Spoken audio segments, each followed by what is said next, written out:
can hear it's there. All right. You ready, sir? Hey, I was dealing with technical difficulties. Had to put a battery in it. All right.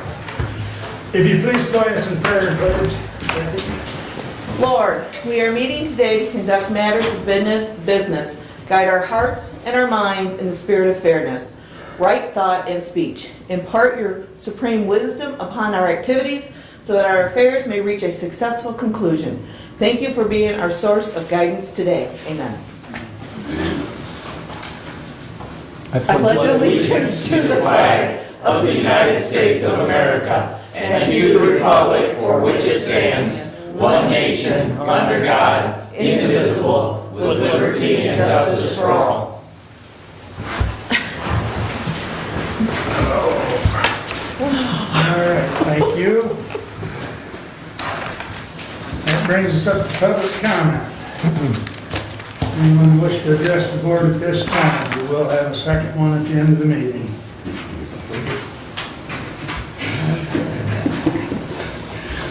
Yeah, good morning, and good morning to you, Mark. We've just gotten some recent information, and I hope you, I know you're coming out with it later, about the 8.9 million being addressed, coming to the county. And with Senator Shirkey kind of heading up the line of coming and talking with you guys, I don't know how much you have talked to him, but I know he's been saying some things. The smaller townships will receive almost zero. And so we're trying to find out what can be possibly renegotiated because the stipulations that they sent down and doesn't, I mean, it's almost like it's a fixed thing for only cities, and nothing can be adopted, you know, to the, or given to the townships. Or maybe we have, or can get an attorney that would find a way to wiggle room somehow to the smaller townships, because there's a lot of those people went through the pandemic as well, and they're well deserving to try to get their roads or find out what they can do. People had to close up or sell their properties and things, and taxes were coming up, and so maybe we can maybe look at that and address it with Mr. Shirkey.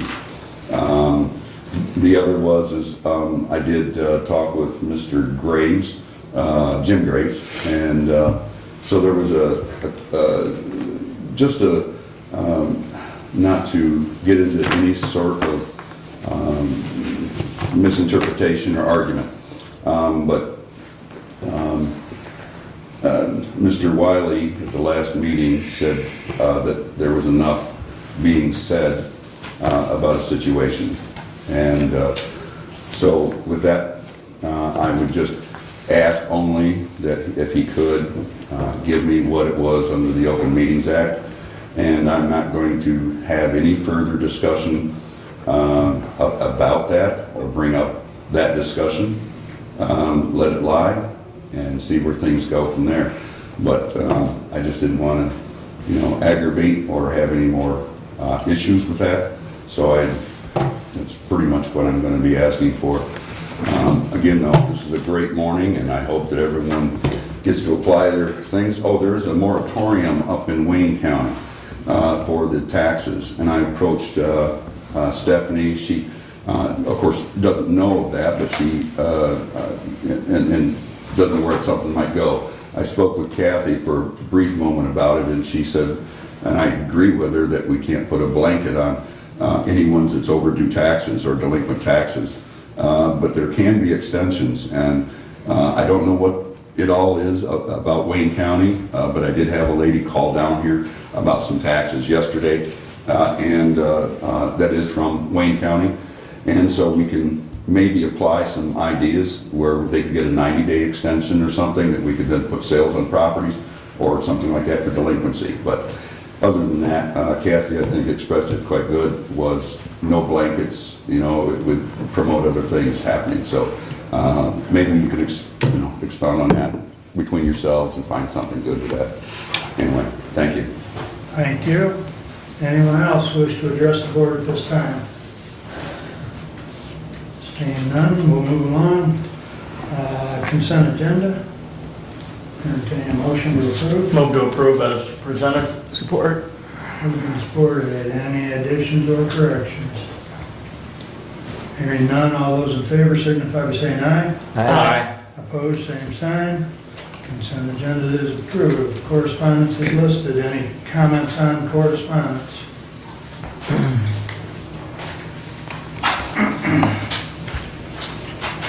Okay, regular agenda. Entertain a motion to approve. So moved. Support. Moved and supported. Any additions or corrections? Hearing none, all those in favor signify by saying aye. Aye. Opposed, same sign. All right, that brings us up to standing order. And we have Shamar here. Good morning. Good morning. How are you today? I'm doing well, Commissioners. How about yourselves? Good. Thank you for joining us. No, thank you for having us. My name's Shamar Heron. I am the Executive Director of Michigan Works Southeast. I'd like to introduce a couple of my colleagues. This morning we have Misty Schulters, who is our Deputy Director. We have Sandy Valance, who some of you may know, who is the Service Center Manager here in Hillsdale County. And we have Mr. Tom Robinson, who is our Business Services Manager. He also helps to coordinate the services that we provide to our business community across all 5 counties. I want to thank you all for having us this morning so that we can give you an update on what we've been doing here at Michigan Works Southeast. But before I do so, I'd like to kindly and humbly thank our 2 commissioners who serve on our consortium board that you appointed. They are in control of our well-being as an organization. So again, to Commissioner Ingalls and Commissioner Leininger, thank you so much for the work that you do on the behalf of this county. I'd like to start the presentation. I think there's a Scott in the room, just so I can be able to get No, he's controlling it from downstairs, so it's up there. Fantastic. All right, Scott. My name is, again, Shamar Heron, representing Michigan Works Southeast, and we want to give you an update today. What I like to talk about is how we create connections to a better future. We're going to get to that statement in a moment, but Scott, you can advance the slide. As you can see, thanks Scott, I see we're on the same page. Our mission is to develop today's workforce and tomorrow's economy by engaging employers, job seekers, and partners. And we see you all as critical partners for us. You can see the vision. That's something that we worked on along with our mission with our board members and our consortium board members back in 2016. What we did not do was consult our staff, the people who actually do the work. So we were wondering why our mission wasn't resonating with our staff members, and it was because they said, that doesn't give us purpose. And so we went back to our staff and said, well, what does give you purpose? And they told us it's creating connections to a better future. Whether it's for job seekers, youth, or our business community, we are here to create connections to a better future. Scott, next slide, please. Let me tell you a little bit about the work that we've been doing since COVID started back in March of last year. We never closed our doors. We remained open, however, we delivered our services virtually. While our doors may have been closed, technically, we were still providing services both virtually and by appointment only. In this last month and a half, as a system across the entire state, all of the Michigan Works agencies have said, we want to get back to the business of reemployment, not unemployment. So we halted our work working with the Unemployment Insurance Agency and started to get back to making sure that we're getting people back to work. We hear our business community and we want to try and provide the talent to those businesses that need it. And we're doing that through direct employer engagement, some of which Tom will speak about in a few moments. So Scott, next, please. Here's some numbers from COVID. We, as 5 counties, we represent Hillsdale, of course, Jackson, Lenawee, Livingston, and Washtenaw County. Across those 5 counties, we received over 41,000 calls to our centers around unemployment insurance benefit needs from constituents within your communities and within our other 4 counties. We were able to resolve over 1,300 of those tickets. That's benefits and dollars in people's pockets so that they can pay their bills and put food on the table. And we were able to convert over 100 individuals to our workshops so that they can prepare themselves for the jobs that are coming in the future or that are here currently. So Scott, next, please. Here's a couple more numbers for you. We engaged over 900 employers, filled over 4,200 jobs. We worked directly with over 17,000 people. That's whether they needed to help faxing something, scanning, phone calls, basic job searches, all the way up to being enrolled in our programming where we can spend federal and state dollars to get them prepared to go and stay in employment. But overall, we saw over 50,000 visits. That's online, that's in person. There's a number of ways that we provide our services. And I believe Misty's going to speak to the next slide. So Scott, next please. And I'm gonna get out of her. Oh, I'm sorry, I've got two more. Apologies. I usually do this from my computer where I can see which slide is coming up. So let's talk about the money. We are about a $12.5 million organization, and we split those funds, or we receive those funds from about 4 or 5 different categories. As you can see, if you have supervision, unlike me, in the Workforce Innovation and Opportunity Act, that's WIOA, that is one of our primary funding sources. That helps adults, dislocated workers, and our youth. Employment services is services that we provide to anyone who comes into our centers, whether they need help with scanning, faxing, making phone calls, helping out with some of those UIA questions, or some of the basic job search work that we do. That comes out of that employment services pot. PATH, which is Partnership Accountability Training and Hope. Some of us know individuals who have to get on state aid, but they have a work requirement.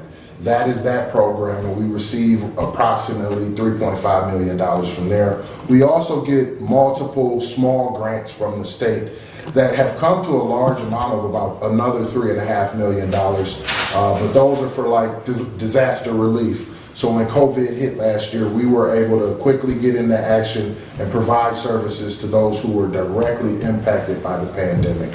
On the other side of the books, how do we expend those dollars that we receive?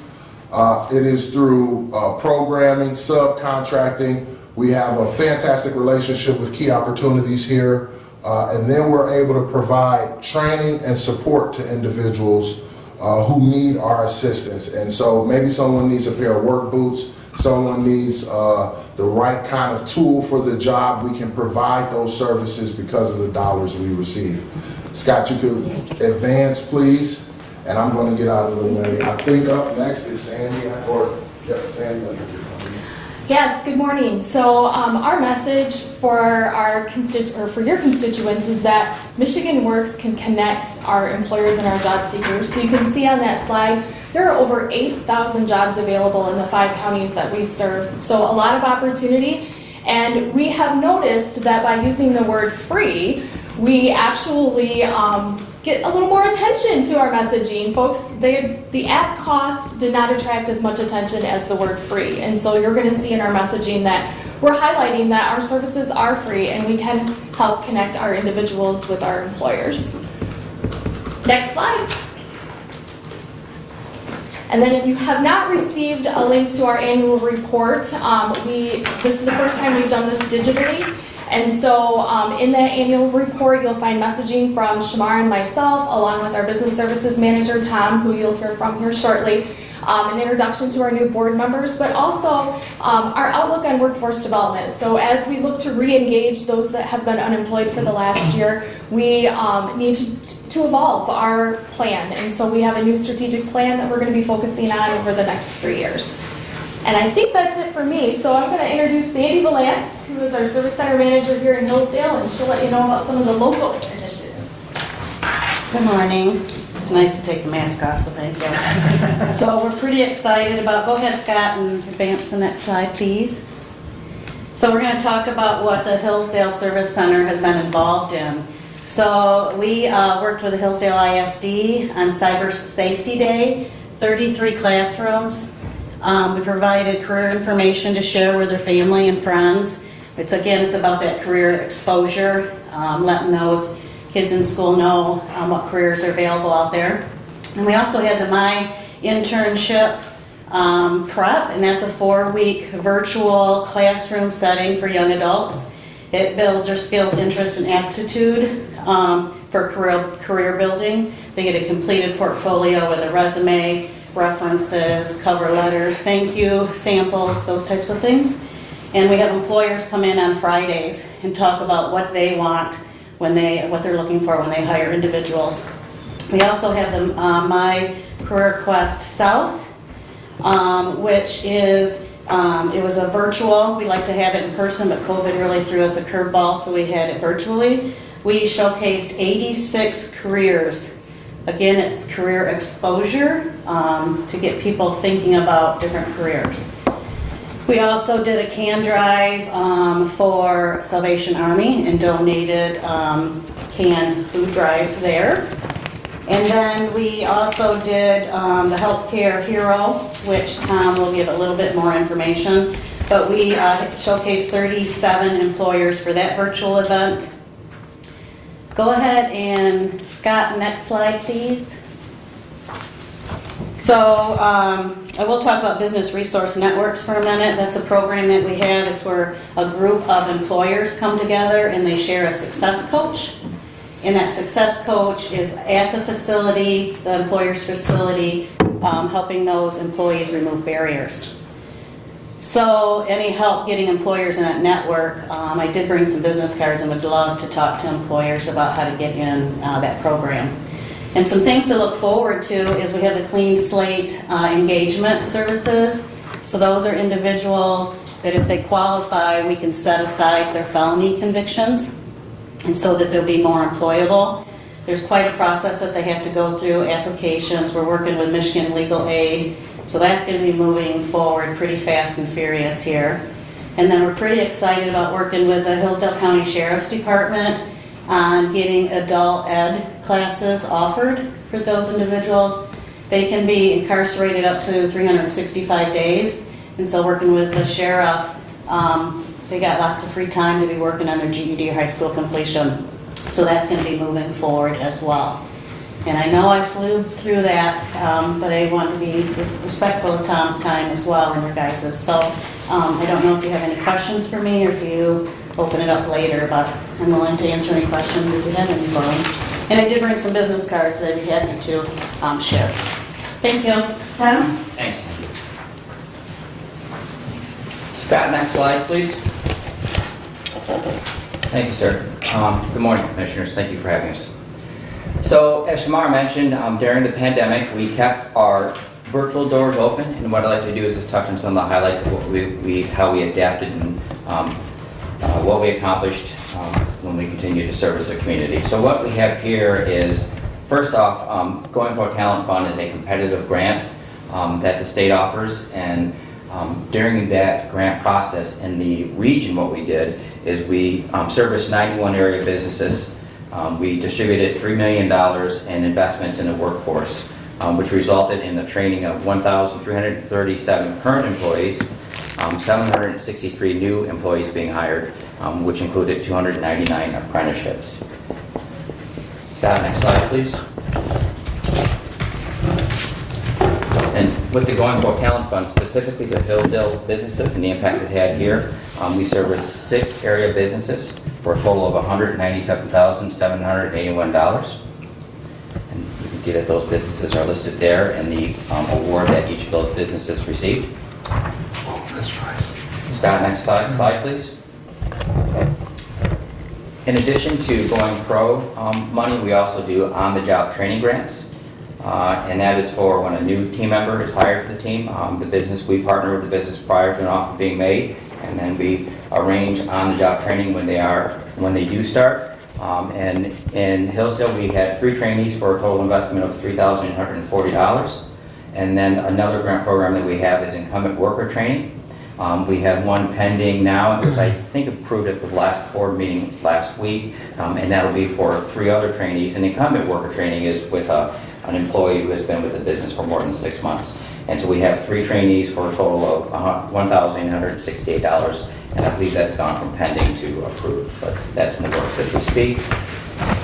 And then another way we adapt in the virtual environment is we continue to make connections between those seeking jobs and businesses. And what we've done is, next slide, please. I apologize, Scott. Thank you, sir. So we've done, we've adapted, we've partnered with the state and a company called Brazen to do virtual job fairs online. And as you can see by the graph provided or the chart provided that we've done 4 job fairs so far. We have 2 pending on this graph, and there's actually a 3rd one pending that we haven't even had time to put on this that began last night. But in total, what we've done is we've serviced 183 business representatives. So those are hiring HR managers or recruiters that are representing businesses. We've serviced 312 candidates. And what we've done is we've connected 533 chats or connections, where that is actually a recruiter or a HR person talking to a candidate looking to interview and fill a position. So those are some of the things that we've done during the pandemic. And then just to touch base on some of the other services that we've been offering are HR support and assistance in developing job descriptions. We obviously partner for recruitment needs, and we do some corporate assistant programs to where if a business is challenged, at risk of layoffs or permanent closures, we can use grant dollars to hire consultants and help them come in and do turnaround plans, which we think is a great program. So those are some of the highlights. Please reach out to us if you want to discuss these things in detail. But with that, I will turn it over to Shamar, and we'll answer some questions if you have any at the end. And thank you. Thanks, Tom. So just a couple more slides to wrap up here. Scott, if you could advance, please. Actually, I think you can move to the next slide. So we need your help. We receive the funding from the federal government and the state government, but there's a couple ways that we consider low to no cost that you all can help us. So I'm sure you're used to people coming to you and hitting you up for requests. Our request won't cost you that much money, maybe a little bit of time. So what we need is for you to remember that we are a resource to your community. And so I am sure each of you have had someone either in your family or in your community who knows someone or is that person who needs employment. So please keep us in mind. We are working, Tom and his team work very hard to stay connected to the business community so we know where a lot of the jobs are for today. Not down the road, but right now. And so we are a resource to you and the citizens of this county. We need more employer engagements. We want to work with employers more. So you saw Tom mention 3 on-the-job trainings. I'd like to triple, quadruple. There's no reason we shouldn't next year be at 25 employers here in Hillsdale County. So we need your help at exposing who we are to our businesses as a resource. And the OJTs are one piece. Incumbent worker training is another piece, but we have a lot of tools in our toolbox to service your businesses. Our young people, I call them the future of our workforce. We all want to retire one day, and we want to make sure that our young people and our future workforce is prepared for the jobs of today and tomorrow. And then we need to stay in the community. So if you know of events where we should be, if you know about places that we need to show up, we are ready and willing. Sandy has been phenomenal with staying connected to the community. She already sits on a couple boards and task force, but we want to be out in the community more, and you all can help us get there. So Scott, next slide, please. Just a couple of mentions from the My Career Quest that we had a couple weeks ago.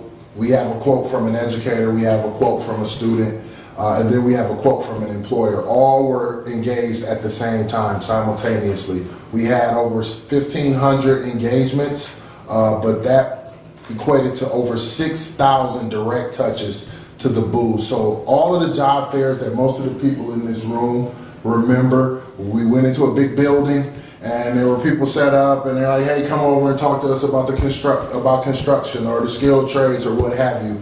We transferred all of that online because of COVID. We had a space over in Lenawee County, but we wanted to keep people safe. But we ended up with over 6,000 engagements, and there's some quotes in there for you all to read through. But it was an exciting time. I was on there. It was really cool to talk to folks. A little different than what I'm used to. I remember my last job fair, they were talking to me about this thing called OnStar, and you were going to talk to a voice in your car, and they were going to help you out. And I said, That's never going to happen. And here we are. So next slide, Scott, please. A couple more ways you can help us get to know us. Set up time to come over to the center and see how we actually work. Again, connect us with businesses and job seekers. Be an advocate for us. The way you can be an advocate is circling back around to that first bullet. Getting to know us. The more you know about us, the more you can advocate for us in the communities. If you ever have any questions, please don't hesitate. We are here to be a service to you. And lastly, know that we're more than a workforce agency, and we're going to continue to grow away from just putting butts in seats at jobs. We want to be able to, if an individual comes in and they're facing homelessness, we want to be able to help out. If they're facing food insecurities, we need to be able to help out, because the last thing an employer needs is someone operating a press or a backhoe and they're hungry or worried about where they're going to sleep tonight. That's a problem in the making, and so we want to be able to reduce those barriers. Scott, one more slide, I believe. We're here for questions. Shamar. Oh, go ahead. Thank you, Doug.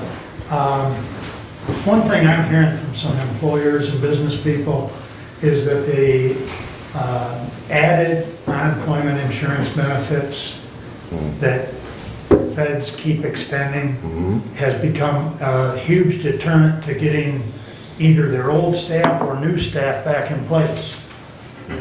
How do they combat that? So I have two answers. One is the soft answer that they want to hear, and then the next answer is what I'm duty bound to say. So the first answer is absolutely the extension of unemployment benefits has wreaked havoc for employers, and it has added to the pain that the pandemic has caused. However, when we talk to some of the job seekers or potential employees, they're saying, why would I go back and make $11 an hour when unemployment benefits are paying me more than what I was making? And I don't have to worry about childcare, which creates an additional barrier.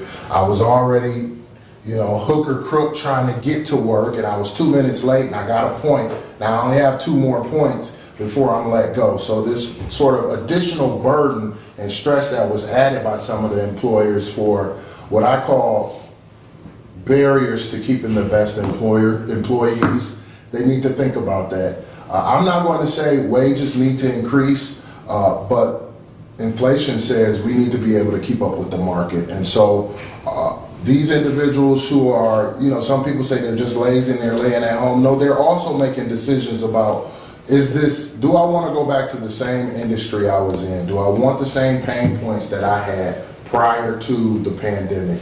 And so that's when we say, while you're on unemployment, come talk to us. We can upskill you. We can prepare you for additional employment in other places, in spaces and industries, but you need to come talk to us because the world is changing. If we have not, we'd love to come back and talk to you about Industry 4.0, which is the new way of doing work. It is not going anywhere. Has anyone ever had the opportunity where you said something and then it showed up in your feed, right? Oh, yeah. I had my wife take a picture of 2 sinks at Home Depot because I forgot my phone at home. When I got home, what was all on my streams? Those 2 sinks that my wife took a picture of at Home Depot. It's scary, but it's here, and it's not going anywhere. It's here to help us, but we need to make sure we're infusing the human element, because people need to be writing that code, people need to be fixing the robots, people need to be programming the cobots, but it's here and it's not going anywhere. And if we can't get those folks back to work, I see robots flipping hamburgers right now. And his name is Flippy, and it's real. So I know that was an extended answer, but it's a back and forth. We got to get people prepared, but the employers also have a role in this as well. And we're here to talk about it and mitigate it. Thank you. Doug? Shamar, Misty, Sandy, Tom, thanks so much. Terrific you. presentation, and answered most of my questions, but I want to talk a little bit more about the businesses in Hillsdale. And besides the 6 businesses we have, how can a business best connect with Michigan Works? All time. Yeah. Have them reach out. And Scott, if you could advance the next slide, our contact information is on here. Our contact information is up there. Have them reach out, and we look forward to working with them. And we're excited for any referrals that we receive, and obviously we're doing everything we can to proactively reach out as well. Okay, and then the second question, you talked a little bit about the commissioners and the role in how we can expand the information out to our community about Michigan Southeast, Michigan Works Southeast. What is the best help the commissioners can provide you, and the best role of the commissioners? So continue to do what you've been doing. I've been coming to Hillsdale for 5 years. It's a fine community. I really enjoy it, especially the market over off of, I don't even know the name of the street, but I go there for lunch all the time. But continue to do what you've been doing, but also get to know us. You know, stop by the service center. Sandy runs a fine shop over there, and not only her, but her staff who've been working for years in this community can really educate you on what the process is. If you know what the process is when you're out speaking to the people in the community, it makes it easier for you to engage them and let them know how we can help. Sometimes people worry that we're a, government agency that puts up a lot of barriers. Our role is to reduce barriers. Now, we are federally funded, so there are a few things that we need to, in order to spend money on people, but there's a lot of no-cost ways that we can service individuals in the community as well. So getting to know us is always helpful. You can always shoot me an email. I'm very responsive. So if you have very specific sort of niche questions, hey, I have this company that has this issue, I have this job seeker that has this specific issue.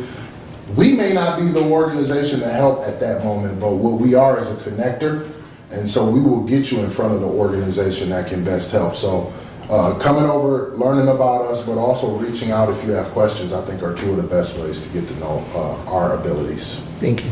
Thank you. I know that was a little longer than you all expected, but we want to be thorough. You're fine. Any other questions? Any other questions? All right. Hey, Commissioners, thank you so much. We appreciate you. Thank you. Thank you. Thank you. Have a nice day. Thank you. Thank you. I'm gonna leave my business cards up here. Yes. If nothing Perfect. else, put them in a free drawing, maybe I'll do something that way. So. Have a great day. Very good. Thanks. All right. Moving right along. We'll, committee reports. All right, I do believe I am up first here. Just some updates for everybody. We are starting our month over again, have not had any of the meetings of the committees that we are assigned to, but just to update everybody. Number one, got an email yesterday that the Branch Hillsdale St. Joseph Health Department will be having a work session meeting this afternoon.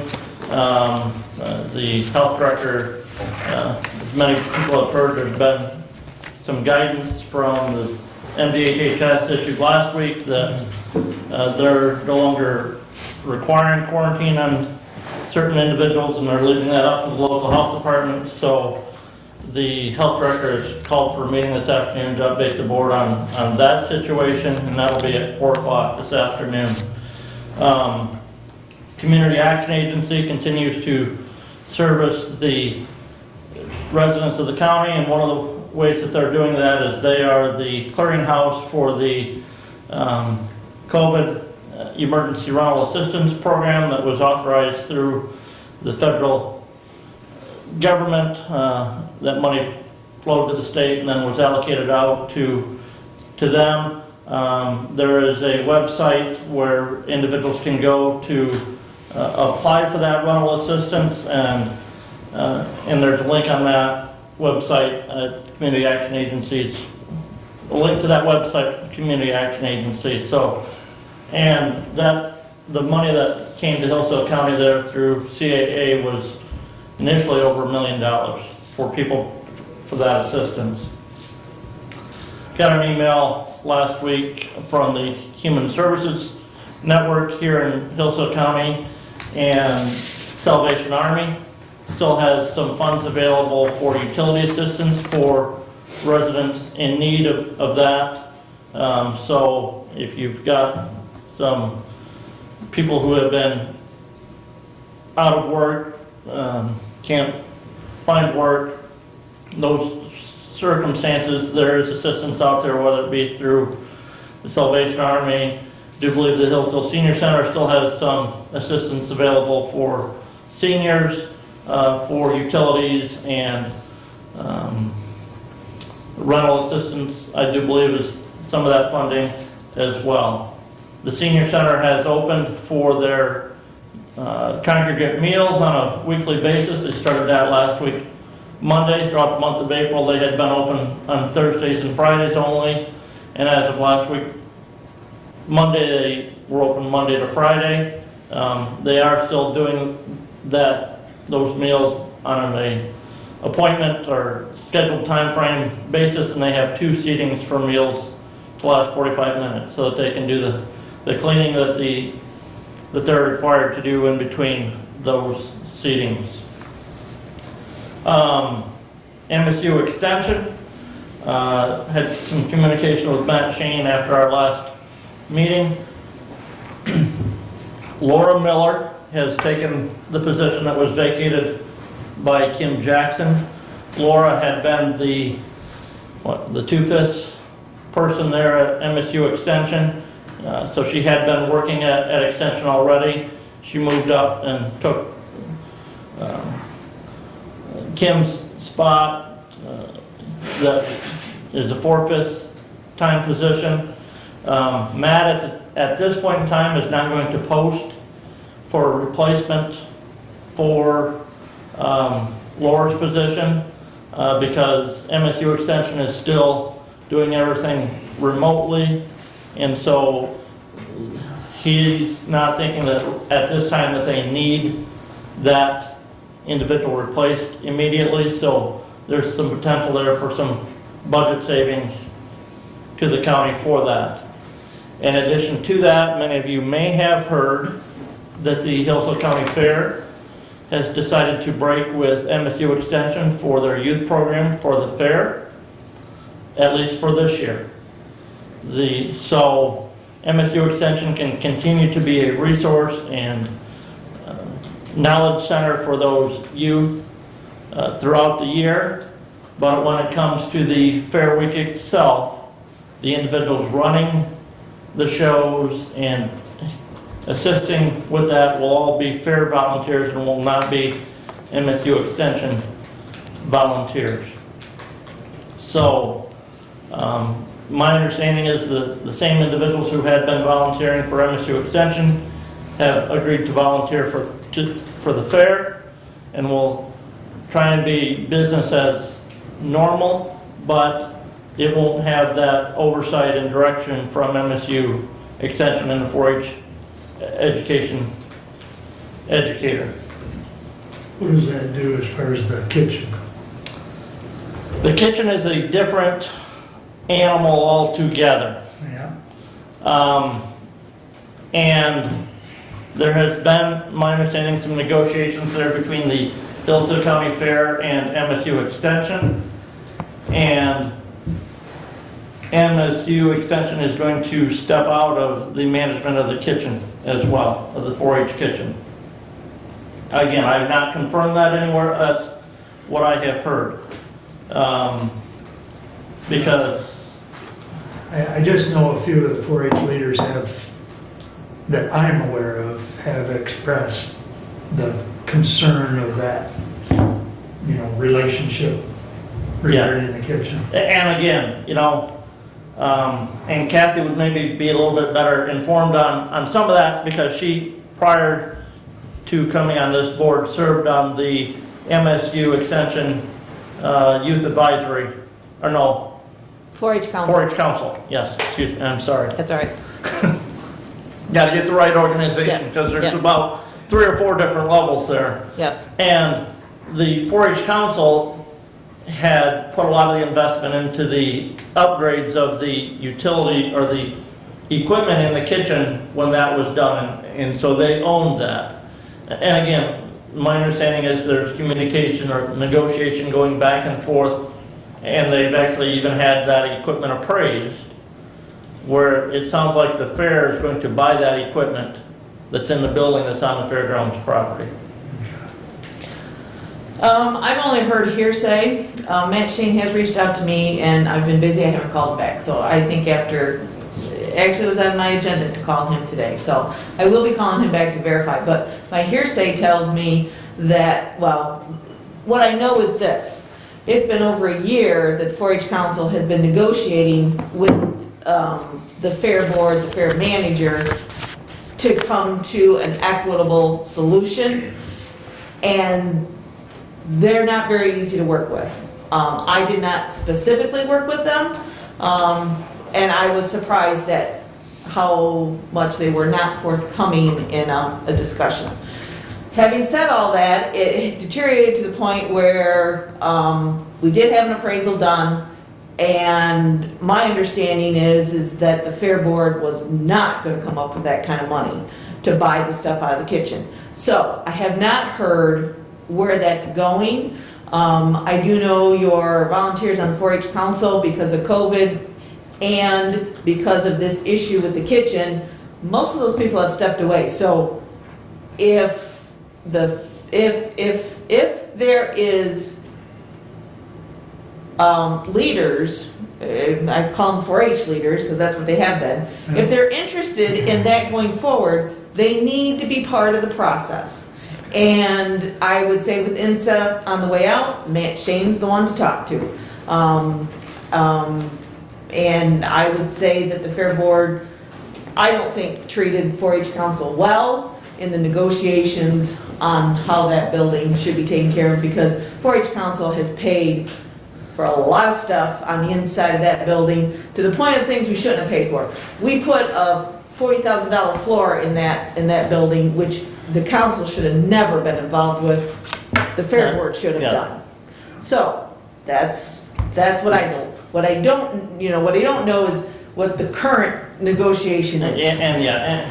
And some of like I said, some of it is hearsay. I've not had a chance to confirm with Lori Hall or with Matt directly, but I do know that some of those volunteers that are now volunteering for the fair have been told anytime you want to have a meeting at the fairgrounds, you're free to use the 4-H, what is the 4-H kitchen dining hall?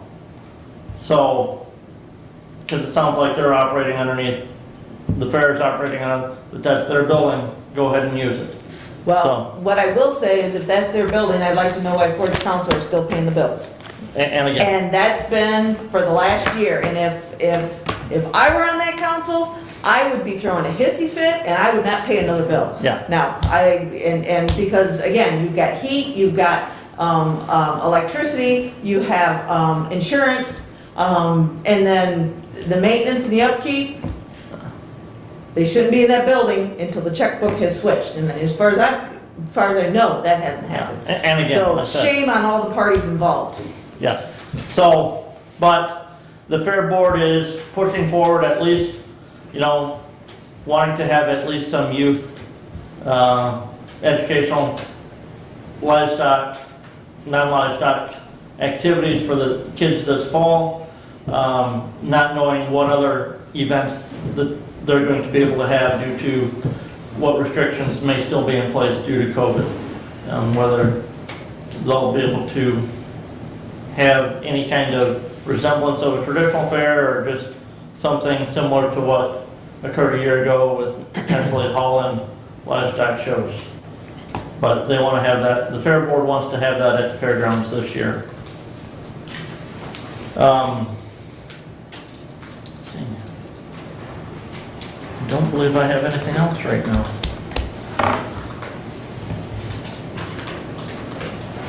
That is all that I have, unless somebody has any questions for me.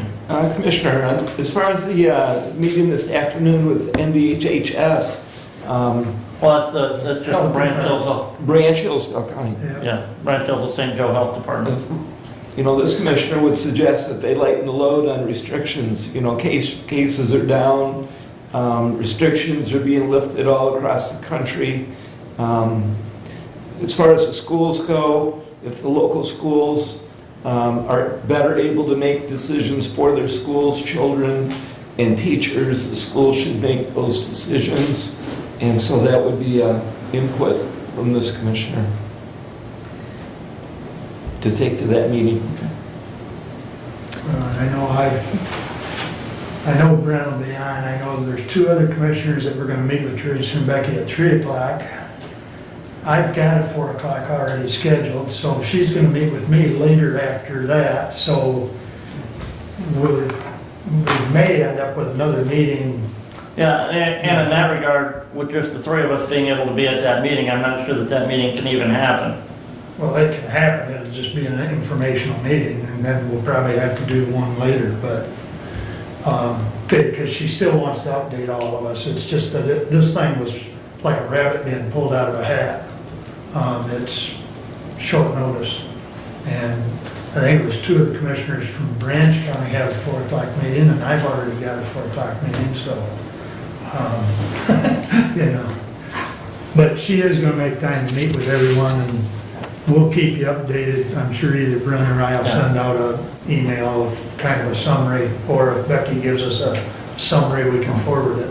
And a follow-up, I think I sent the answer to Brad, but also everybody else on Brad's question from last month regarding the health department permit for building, whether it's a building expansion or, but the issue there is, yes, they've had people build on septic systems or drain fields before because they hadn't done that, so, and that the individual at the health department, and I forget his name right now, Paul, said that requirement has been there longer than he's been at the health department, and he's been there over 8 years, he said. So it's nothing new, and in looking at the health department permits, they do have it sounds like a simplified process where if it's a newer home that there's being an addition put on, and they already have a detailed site plan of where the well is and septic system is, and that matches up with what is the current property owner is talking about with, you know, doing that, they don't even have to come out and do a site visit, they can just do it from records on file. Thank you, Commissioner. I appreciate your follow-up. And I think the issue is not that it was a new requirement for the health department, but now that our building inspection department is, before they will issue a permit for whatever that accessory structure is, that they have to have that permit in place. I think that is what the change is. I did forward on to the individual who brought that question to me, that information that you had sent to me, so thank you for that. I have not heard anything back from them since I forwarded that, so I appreciate your follow-up on it. But I do think that that's the issue, that it was a change with us, our inspection department, where they are now not issuing a permit until they have the health department permit, which previously the requirement was there. It just, our building inspection department wasn't looking at it. They were saying that that's a health department issue, not a building inspection issue. No. Okay.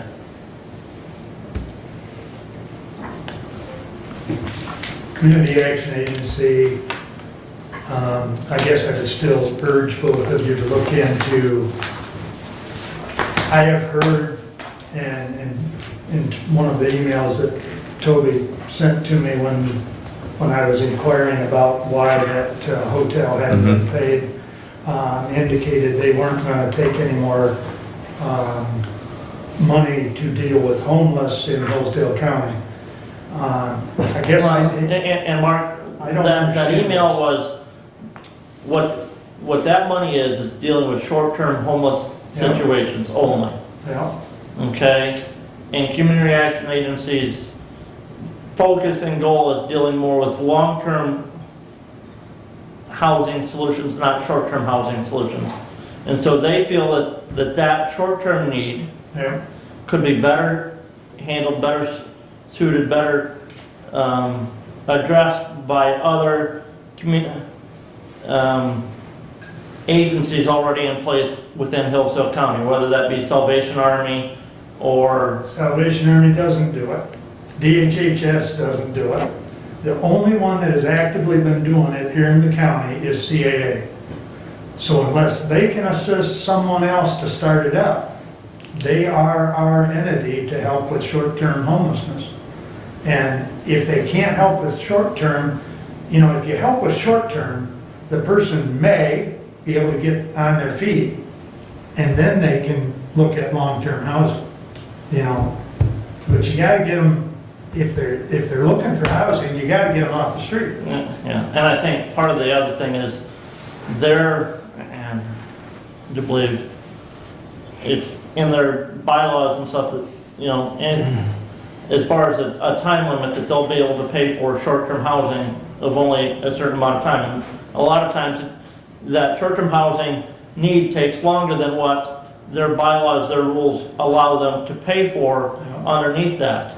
And so, yes, Toby indicated to me that the next time because that was about a $10,000 grant fund that they were using to pay for that. And so she had indicated to me that the next time that those funds were available, she would work with the other members in the Human Services Network in Hillsdale County to try and get somebody else in that Human Services Network, which there's a large number of organizations and agencies in that Human Services Network, to apply for those funds to work at servicing that short-term need.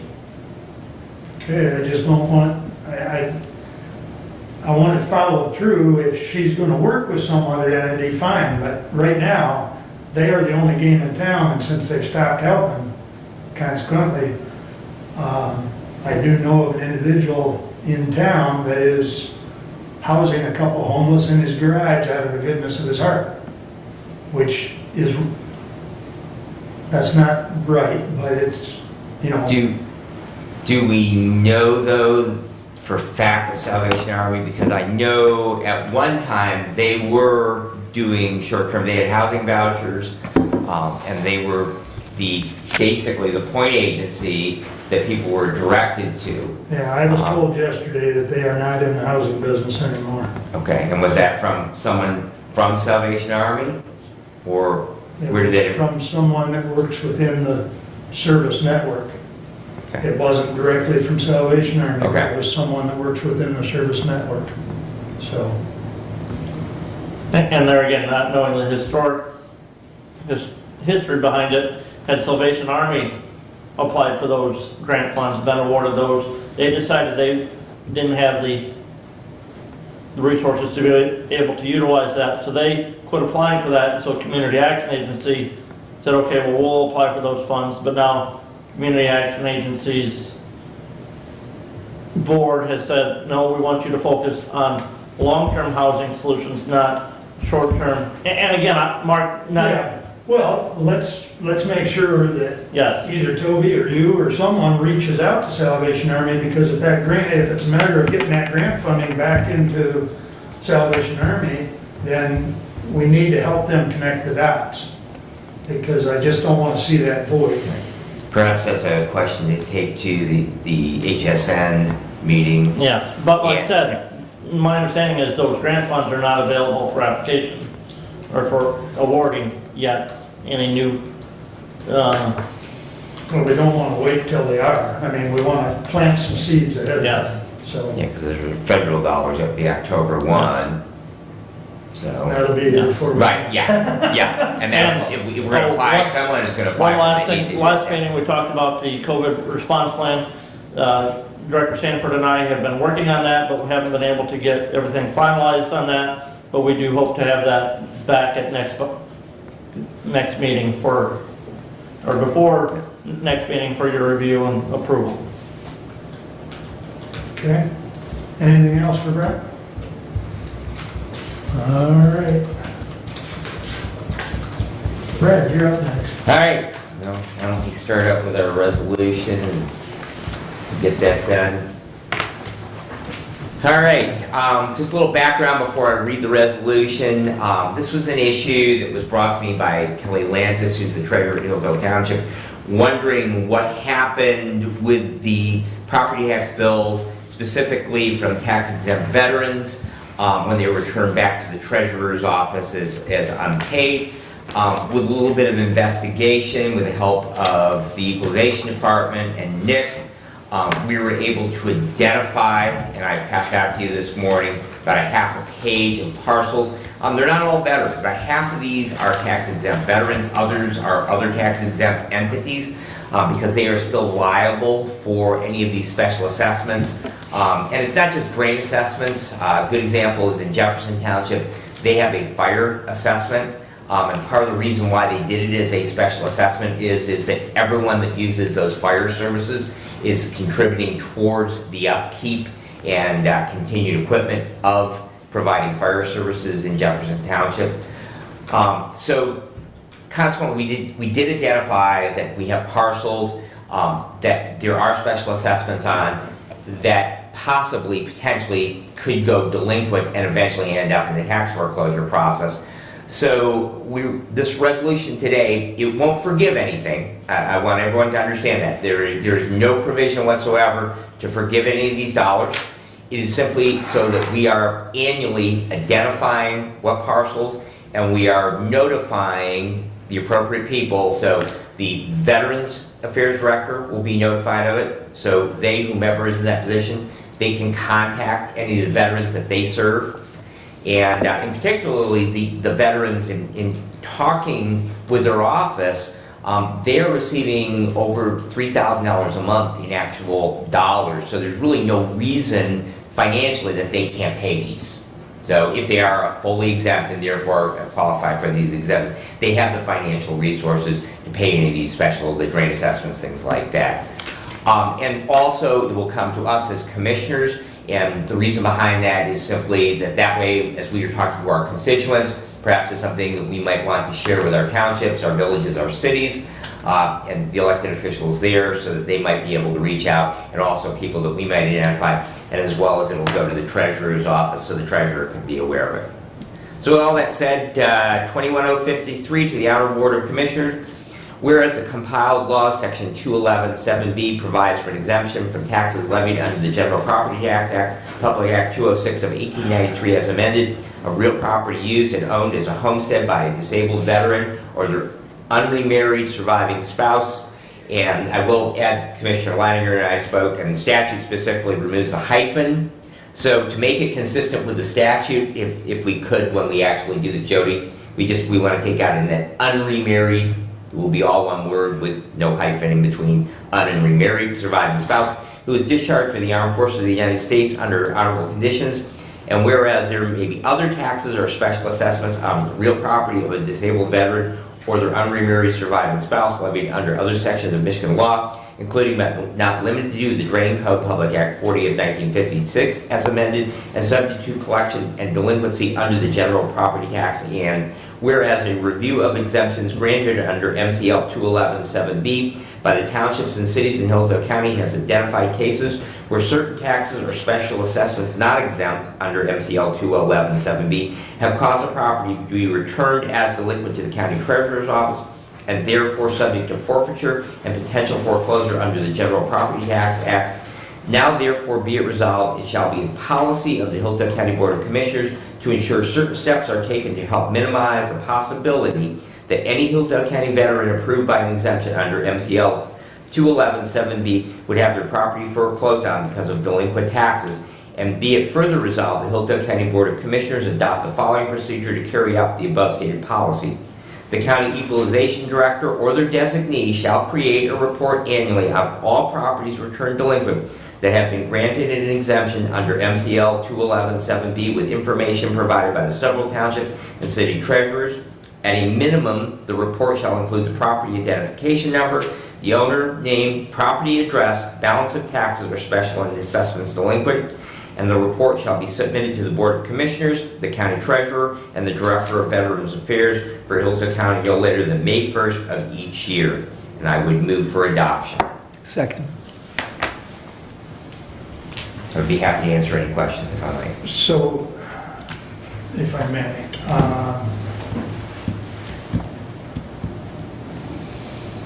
so this list you've got covers special assessments, everything from drains to whatever. Correct. So I guess my question is, Brad, what happens in the instance of, much as you described earlier at a previous meeting, was, you know, some of these veterans get that tax statement and they just chuck it because they know they don't have to pay it. But on that statement would also be, say for instance, a fire millage for the township they live in. What happens in that event? So the difference, just so we're clarified, if it is a millage, Yep. it would be exempt, because that is a property tax. Right. A special assessment, all right, because there's a difference between a millage and a special. So if a township has a half a mil for fire protection, Right. fire and EMS services, Right? that would be exempt. But if they have a special assessment, such as Jefferson has, which is a flat $25 per parcel, Right? then that would be subject to collection. Okay. Okay. Does that clarify your So question? the millage, because it's actually it's a tax on the property, that is exempt. Correct. Okay. That helps clarify. So, Appreciate it. certainly. Jefferson Township's fire was an assessment, not a millage, correct? Correct. Yes. So therefore, everyone, churches, camps, so anyone who would be normally exempt from the general property taxes, they would pay that. And the intent behind that is that they're still receiving those services, and so therefore they are contributing to the cost of maintaining those. A good example, not to pick on anyone, but we have two large entities here in the city of Hillsdale, hospital and the college, which are exempt from property taxes. However, they do, if you listen to emergency services radio, that there's a significant number of runs to those organizations. A good example is when they have to land a helicopter in the parking lot rather than on the helipad, they have to have a fire truck there because you have to have a charged hose line when you land. If they land up on the helipad, they don't have to, but if they land in the parking lot, they do. So they have to send a fire truck up there. So if you land two helicopters at the same time, you have to clear the parking lot and have a fire truck. Hillsdale College, a lot of fire alarms, because they have a lot of buildings. So, and Hillsdale City doesn't do that. First of all, they don't charge for fire runs, and second of all, they don't have a special assessment. But that is just an example, is where you have entities that receive services, but they're in the general property taxes, they're not contributing to.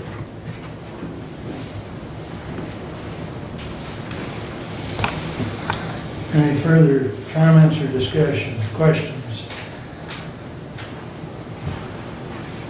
I think you've explained it well, I appreciate that. All those in favor signify by saying aye. Aye. Opposed, same sign. It passes 5-0. Please continue. All right, thank you, everyone. I appreciate your support of that. I did have a meeting last week with Tim Dixon.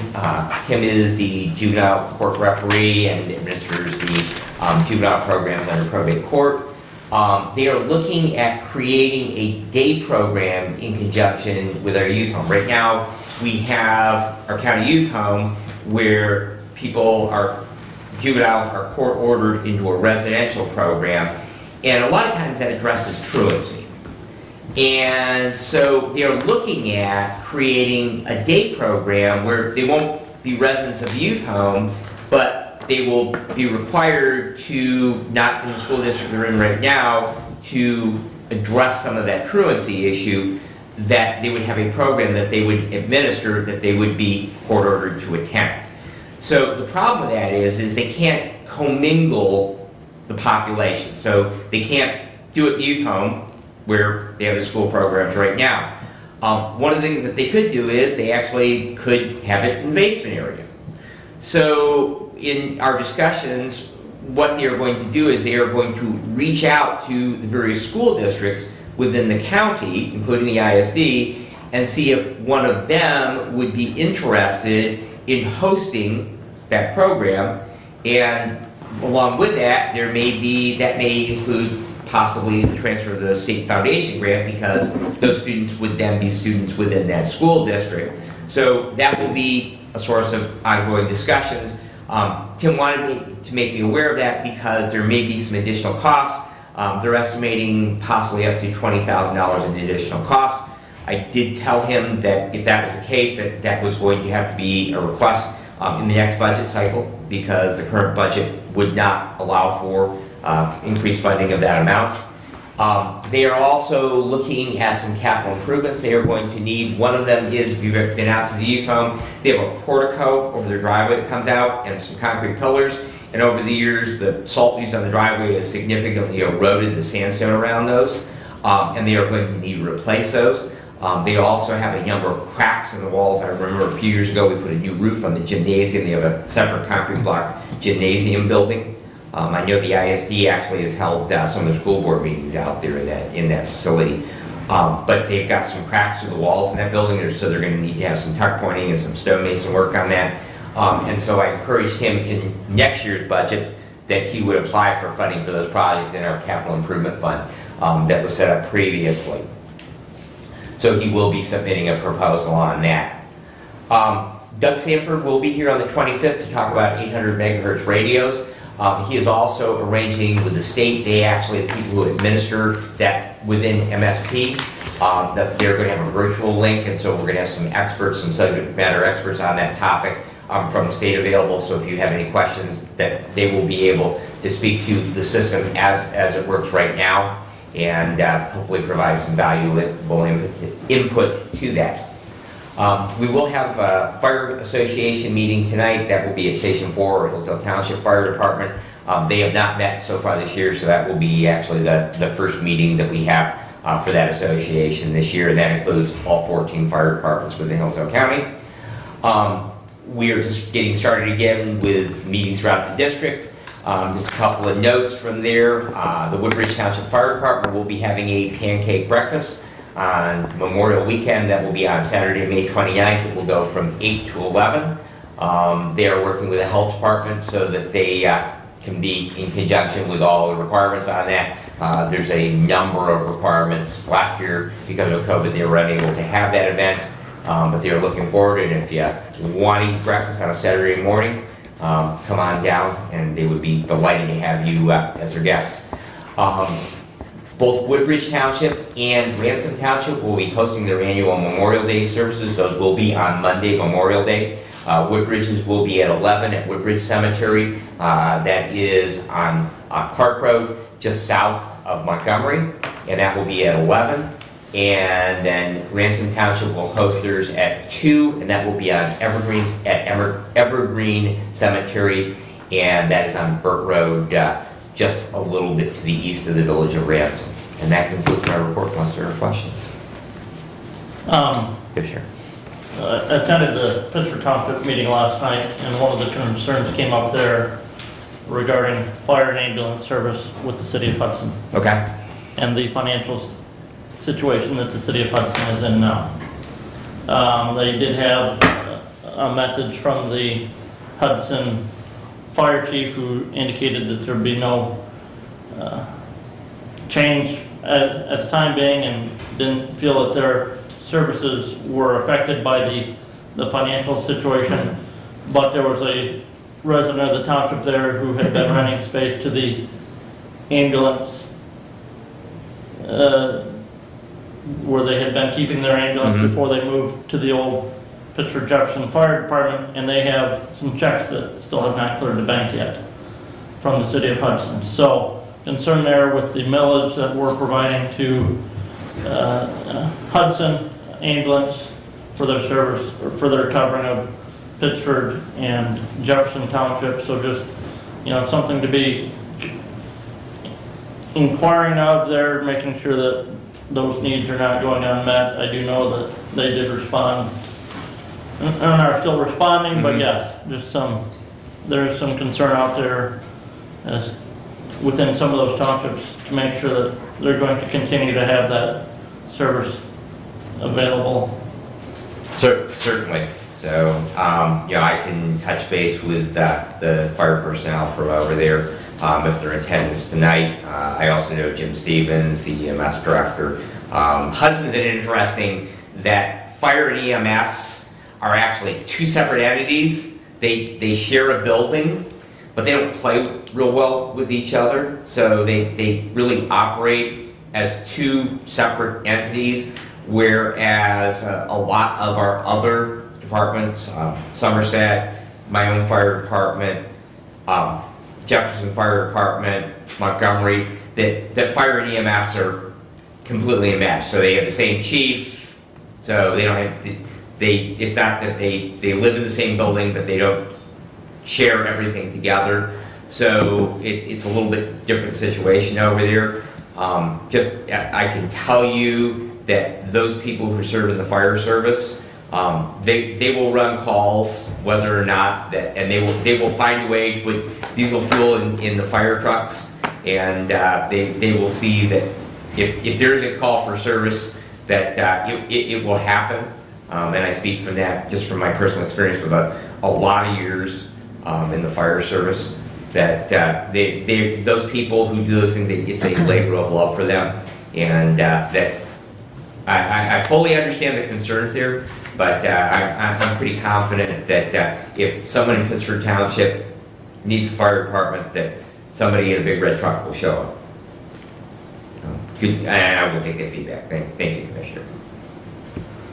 Any other questions or comments? I do have a question. Hillsdale Township, have they received their new fire truck? And is it outfitted and ready to go? So I have been watching the progress of that, but no, they have not, as far as I know, have not put that truck into service. So it is still in production. That's kind of a long process. Yes. Usually takes about a year or more to build a fire truck, and with COVID, I'm sure it's been a bigger challenge than usual. So, but it was progressing from the pictures I've seen on social media. They have been putting those up. But I will get an update tonight on that, so at the Fire Association. Thank you. And you may think I mentioned this, Wright Township and Village of Waldron are putting a $2.5 million levy to the residents later this year for fire department service, so, and funding. So, because many of the apparatuses there are reaching the end of their lifespan and it's time to replace them, and you gotta have funding to do that. And that is a huge problem. Just speaking as a former township supervisor that had a fire department, that the total amount of property taxes collected in Woodbridge Township is a little bit north of $21,000, and the fire department budget alone is about $58,000. New fire truck is about $400,000. Hillsdale Township just bought one last year, and we in Woodbridge Township, we have, through aid to firefighter grants, received the first 2 new fire trucks that we have ever owned since our department was established in 1954, one in 2008 and one in 2009, and those trucks have about a 20-year lifespan. So we're about halfway through in Woodbridge Township where we're going to need about $800,000 worth of fire trucks. And like I say, that our total township budget is a little over $200,000, and property taxes make up about $21,000. A mill takes in about $36,000 because we have a mill for roads. So if they get, and Wright, because they have a village, an organized village in it, they have a little bit more assets. They have a little bit of manufacturing. Woodbridge Township has none, but 2.5 mills, it's still going to take, to buy one fire truck, it probably will take 4 or 5 years of revenue from that millage to accumulate enough dollars to pay for a fire truck. Really important. Interest rates are extremely good right now, so if they're gonna finance it, Yeah. because that's what Allen Township is doing, is financing theirs. So, The problem is to have the income to repay. You gotta have right. the revenue to, regardless of how cheap the interest rate is, you gotta have the revenue to be able to repay Right. principal and interest. Well, they can't really finance it until they know if their millage Right, passes. yeah. But once their Yeah. millage passes, they'll have the means to make that debt repayment. So, anything else? Okay. Thank you. Mr. Ingles. Yes, sir, thank you. From the Road Commission, we have information. Their final audit should be ready for their next meeting. They have bridges and construction of roads that the plans are submitted. Bids are in process, and construction, some will begin in the spring, some will begin next year, but those bridges and roads, one is on Territorial Road, other is Montgomery Road. There's salt building. The bids will be open May 19th. The estimate for the cost of that salt building is $565,000 to $625,000, set for approval on their May 20th meeting. That will be is to be scheduled completion date mid-August. Financials from the Road Commission. They had a beginning cash and investment balance of $4,089,586.67. Total receipts, this is as of May 6th, 2021. The receipts were $724,504.11. Disbursements were $275,868.58, leaving an ending cash and investment balance at the Road Commission of $4,538,222.20. They do have bonds in escrow and CD reserve for trucks, so their ending fund available balance is $3,923,972.20. In the parks, we will have a meeting tomorrow. There will be discussion on funding, in particular for labor. I have forwarded to Bob Godfrey the information we received from MAC on COVID-19 relief funding. Also, I will follow up on suggestions the Board of Commissioners had on raising revenue. We will discuss as well the Hillsdale County Parks Commission Endowment Fund. And that fund does have a balance of $1,646.61 as of 12/31/20. Meeting with judges on Friday, May 14th is at 3:30 p.m. If more than 2 commissioners intend to attend, we do need to post this according to OMA. Initially, It's already posted. already posted. Okay, thank you. For facilities, the parking lot behind the Sheriff's Department has been leveled and prepped. Concrete will be next, hopefully this week. The estimated cost is $18,000 to $20,000. This is being funded by the Sheriff's Department. GIS update. The Department Head Wheeler is information seeking for possible upgrade of GIS. We had a demo presentation that was provided. Proposal has been received. It is in the price range, which will require 3 quotes. Once reviewed and options researched, we'll see where it goes. No decision at this time. And Nick did have a question for commissioners. Have any commissioners had comments from Township, cities, others who may be using our online GIS? He would be interested in hearing comments and the experiences that folks have on using that GIS system. The EDP, Economic Development Partnership, meets Wednesday, and I will be attending that virtually. And that is my report for today. Any questions, please? Any questions or comments? Just a comment, Commissioner. We heard Commissioner Godfrey a few weeks ago talk about parks. Just an observation that I have seen over my many years in local government. Road commissioners, they're very good in going out, but I never ever hear anything from them about parks, ever. So just, as a point of feedback, perhaps that they need to take ownership of their dual roles as both parks commissioners and road commissioners when they're out speaking to, and talk about things like, hey, our building's open for rent. Because I've not heard a peep from that. I've actually tried to get that information out through my district for anyone who might want to rent that building. But I'm not hearing that. So it would be nice if we were to perhaps hear a little more promotion of our park system from our Parks Commission. Yes. I'm sure that our discussion on, at our meeting will be lively. I'm hopeful. Question regarding the sheriff's department, and I know I was in the email stream because he submitted a capital improvement for that, but I never got notice that it was solved and where the funding was coming from.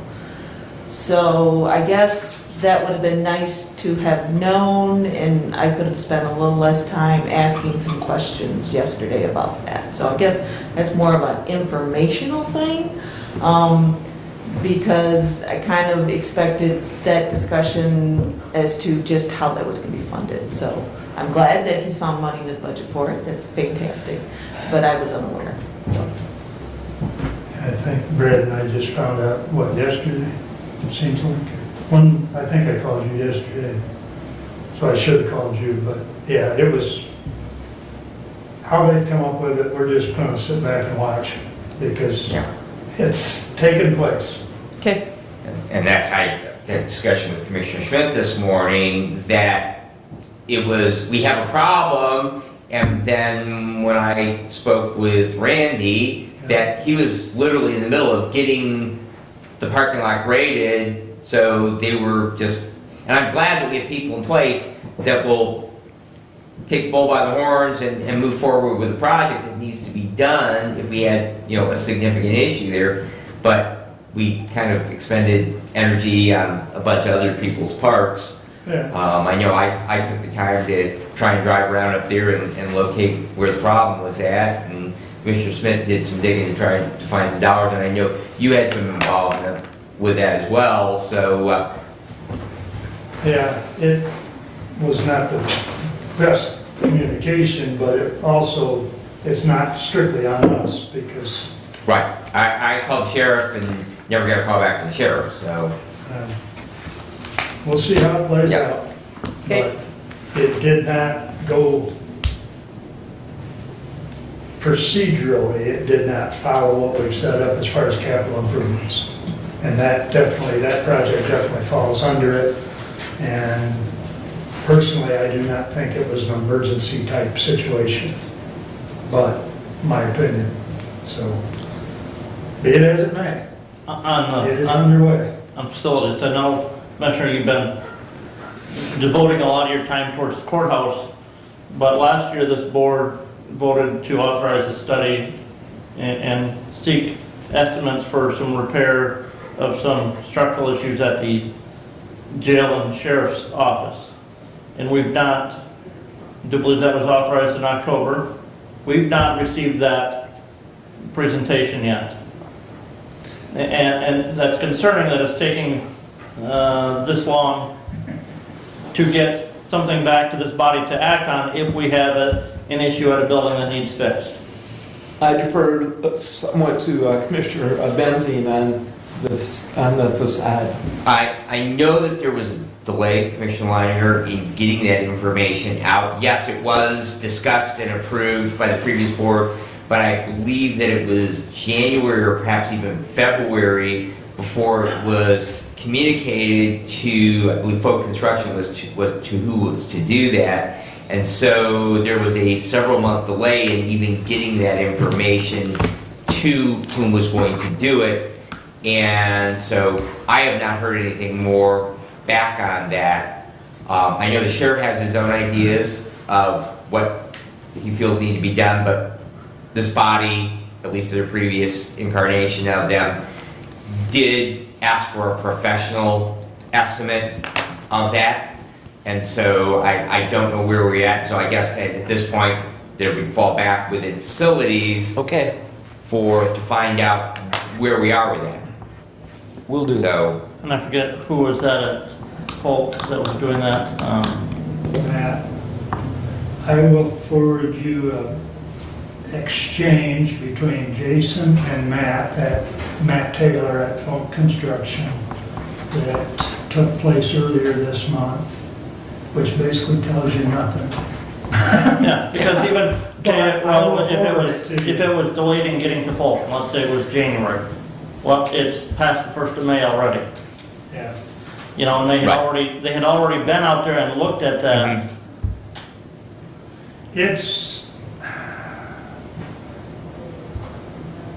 construction is more than challenging. And I'm not making excuses for anyone here, but And I know it's hard to bid anything right Yeah, now in yeah. construction because, you know, somebody in this room would tell us that materials costs change yep. every day, if not every hour of every day. Quotes are good for 24, right? so, you know, not to throw anybody under the bus, but I think Falk Construction has been struggling with getting estimates on, and one of the agreements that the board did with Falk back, as you indicated last year, was they could, if they chose to submit a bid, but they would also put it out for bids. So they were looking for bids plus, and Matt indicates that he hopes to have something back to us the end of May. But, you know, we're 5 months into the year at that point, so, but even when they get the bids, this may be something we want to push into 22, just. It may be something that we have to push into 22 because, Well, what I was gonna say is, building materials alone right now, hopefully will settle down into 22. We don't know. We don't know. But, and it may be something that we'll just get it done and that's that. But, you know, we don't know anything until they get some bids back to us.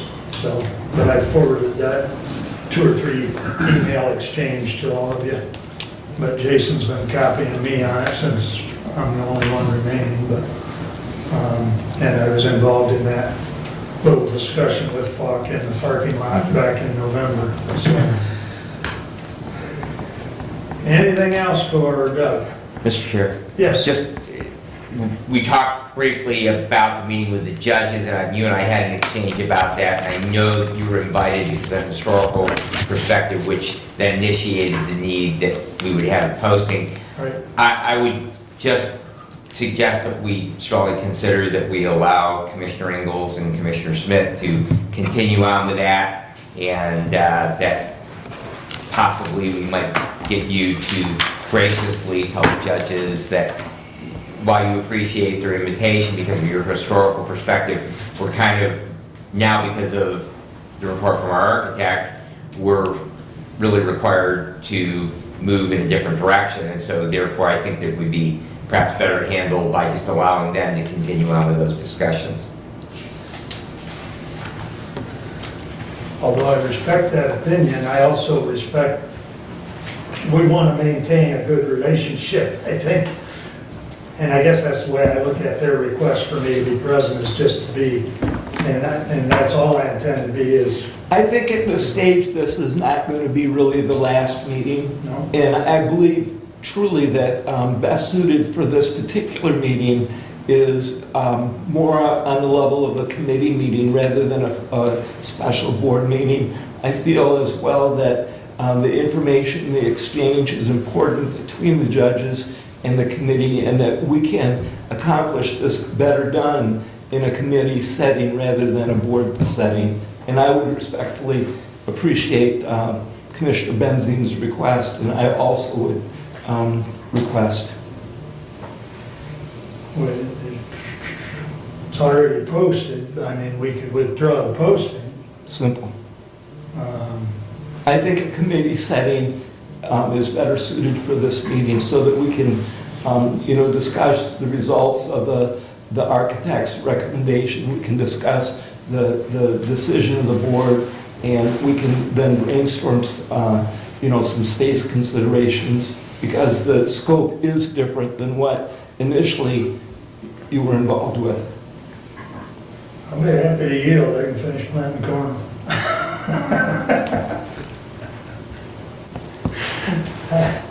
I won't make any qualms about my time this. We'll have more meetings, I'm sure this is not the last Yeah, meeting. it's So gonna if be we're here. going to remove the posting for my office, I would like a motion canceling the special board meeting, please. I would move to cancel the special board meeting scheduled on Friday, May 14th at 3:30 PM. Support. All in favor, signify by saying aye. Aye. Opposed? There you go. Thank you. Sound How right? many acres can you get planted? Depends on how many breakdowns I have. That's true.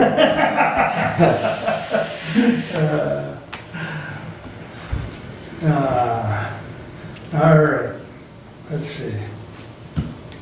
Kathy, All right, the ARP funding, American Rescue Plan, there's still, the details are kind of starting to funnel out a little bit this week. Derek is attending a webinar this week. They're supposed to have some more details. It's still very broad strokes as to how they can be used. They're targeted as to what you can use them for. I was at 3 township meetings last night. One of those townships is unaware that they're getting funds. There's some talk that townships are. I'm not sure if they are or they are not. The bullet points said that eligible jurisdictions and allocations, and therefore states and the District of Columbia, counties, metropolitan cities, tribal governments, and territories. And then there's some indirect recipients, non-entitlement units. So I'm not sure if townships qualify. City of Hillsdale was mentioned, they're a city. I would assume the city of Jonesville would be getting some, they're a city. So I don't know the answer on the townships. I've talked to, one township specifically said they were unaware. A community member mentioned other townships were aware. But I'm also wondering if it was the township or if it was the village of North Adams. Because again, that might be a city-type allocation. So, As reading, the list that you mentioned are getting direct recipient aid from U.S. Department of Treasury. Townships and villages are getting aid, but that is going first to the state of Michigan, okay, and then will be doled out from the state of Michigan to the township. Now, there's supposed to be there's a dollar figure that the Recovery Act set for each township based on population, so much per resident in the township, based on, I do believe, the 2019 census estimate figure for residency, but the allocated amount cannot exceed, I want to say, 75% of the municipality's, I think 2019 approved budget figure. But the drawback is, as we saw from the recovery funds from December, where those funds flow to the state, and then the state legislature has to allocate those funds, and the governor has vetoed many of those allocations. This money that's supposed to be going to the townships, when will they get it? Because what strings will the state legislature then attach to that allocation, if that's a requirement for that to happen from the Department of Treasury? And yet, I know many of my townships have received the information from the Michigan Township Association as to what they're getting, and Wright Township is getting additional funds that they're supposed to then share with the village of Waldron, because villages are not in the city's lists as well. So, okay. Well, that is nice clarification. And as for then those townships, because if it's coming through the state, I do not know if they're gonna have the same restrictions. It sounds like maybe they are. And I know at the township meeting I was at last night, their concern is that their budget isn't one that's going to qualify for these kind of 5 pockets uses of this money, although there's some broad language that says that, well, these are generalities, but you know, there's a lot of discretion that you could use. The concern, even at the county level, is that if you spend the money and find out later that that wasn't an allowable use, you're gonna have to potentially pay it back. So, as of now, we're not in a position to know exactly how this is gonna happen. I think the county most likely will be probably getting some money this month, but we don't know how we're gonna spend it, so I think it's something that we're gonna put in a bank account and make sure that before we spend it, it's on things that we can spend it on. And through the township, or excuse me, the county legislative conference that we went through, there was discussion there that the money, to have a plan in place before you spend it and don't be in a hurry to spend it, was kind of what they said. The other thing is to make sure, which I'm in total agreement with, that you're spending it on things that are gonna help your budget down the road, because this isn't money that's gonna keep on coming. So again, you don't wanna hire employees and benefits, you wanna do infrastructure, hard assets. One of their suggestions was paying off debt. And so, and of these 5 categories, I didn't know paying off debt was one of them, but that was mentioned. Pay down your debt now, frees up money later for other projects that you need. So that's kind of where we're at on that funding. So still to be determined, but more conversation happening. At the townships, there's a lot of talk about roads. I mean, they are just the upkeep of them on the dirt roads, how they're scraping them, the berms. Just a lot of conversation on roads for whatever reason. Well, I know why. They want those roads improved. And I don't know. I don't know if there's really a disconnect and the roads aren't being taken care of properly. Or if it's a perception versus a reality. I'm not a road person, I don't know. But a lot of conversation on that. And it was mentioned at the township level about us commissioners having mindful spending of county funds.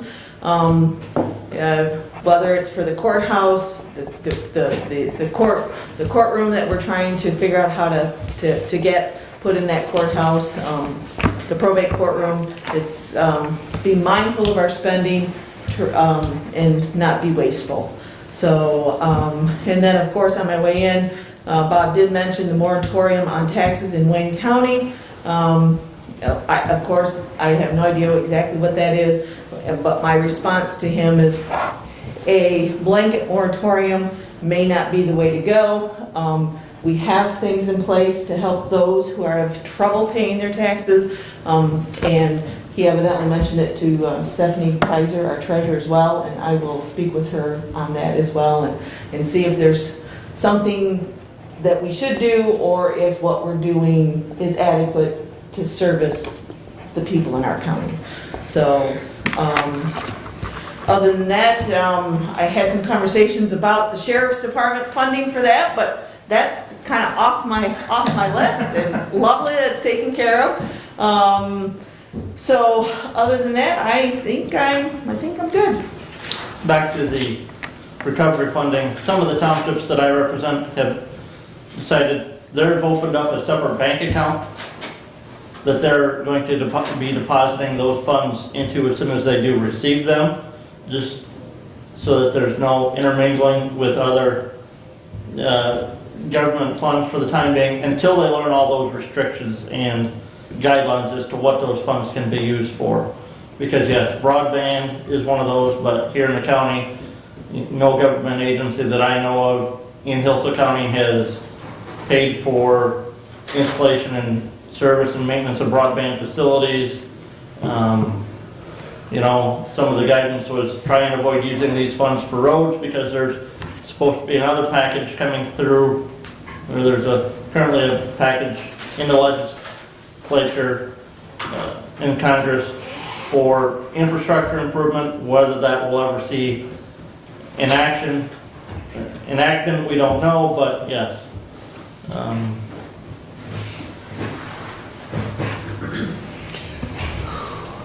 Anything else for Kathy? Stephanie, please. I would just like to be aware where you want me to put the funds, because I will be in charge of banking regarding that. Someplace with a good interest rate.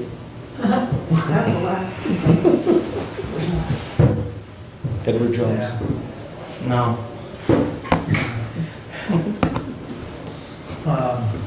I would think, Stephanie, The I think we teachers. need to talk and consult with Derek as well, and you can give me some ideas where you think it should be based on where our other monies are sitting and, you know, what our options are. I do like the idea of a separate bank account that way we know exactly where those funds are and that they're not commingled with our other funding. And I would actually have to have all the documentation of those funds being spent, so I can take it out of the proper bank account.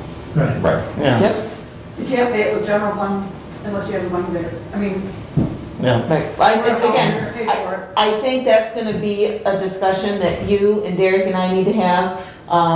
And Derek, the indication from the state is as soon as the state knows how the mechanics are on handling these funds and dispersing these funds, that the state is going to have a webinar and Derek's going to attend, and hopefully those questions will be answered. When we know that, we definitely need you in the loop so that we're doing it the right way.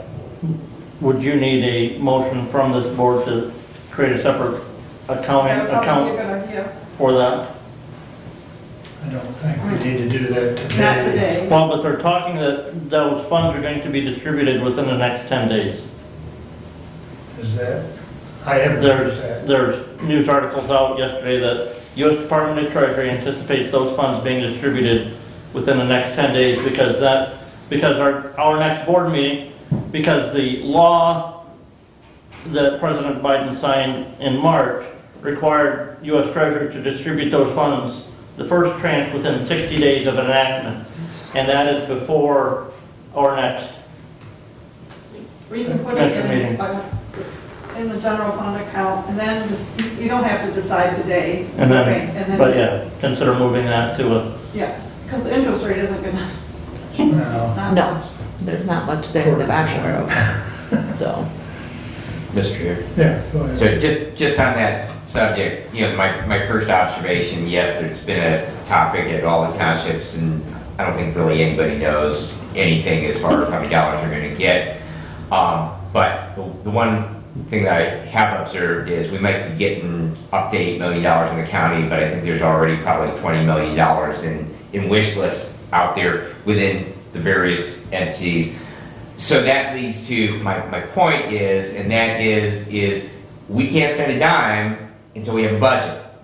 So we'll get the dollars, okay, and we'll segregate them off, but I think that before we start, you know, gee, my paycheck hit my bank account, and you know, I can hit Taco Bell for lunch, and I can go over here and buy a new pair of shoes, and we need to follow what we need to follow, and that is we find out how many dollars we got first, and then we go through our regular budgeting process. So we have all the requests, and we know how many dollars we got, and then we make a budget and we stick to it. So irregardless of how many dollars we net out of this, that we need to be very, very cautious proceeding. We need to know what restrictions are going to be, and we need to have fallback positions, and we need to have a budget. yes, and unfortunately, as I have read and understand, I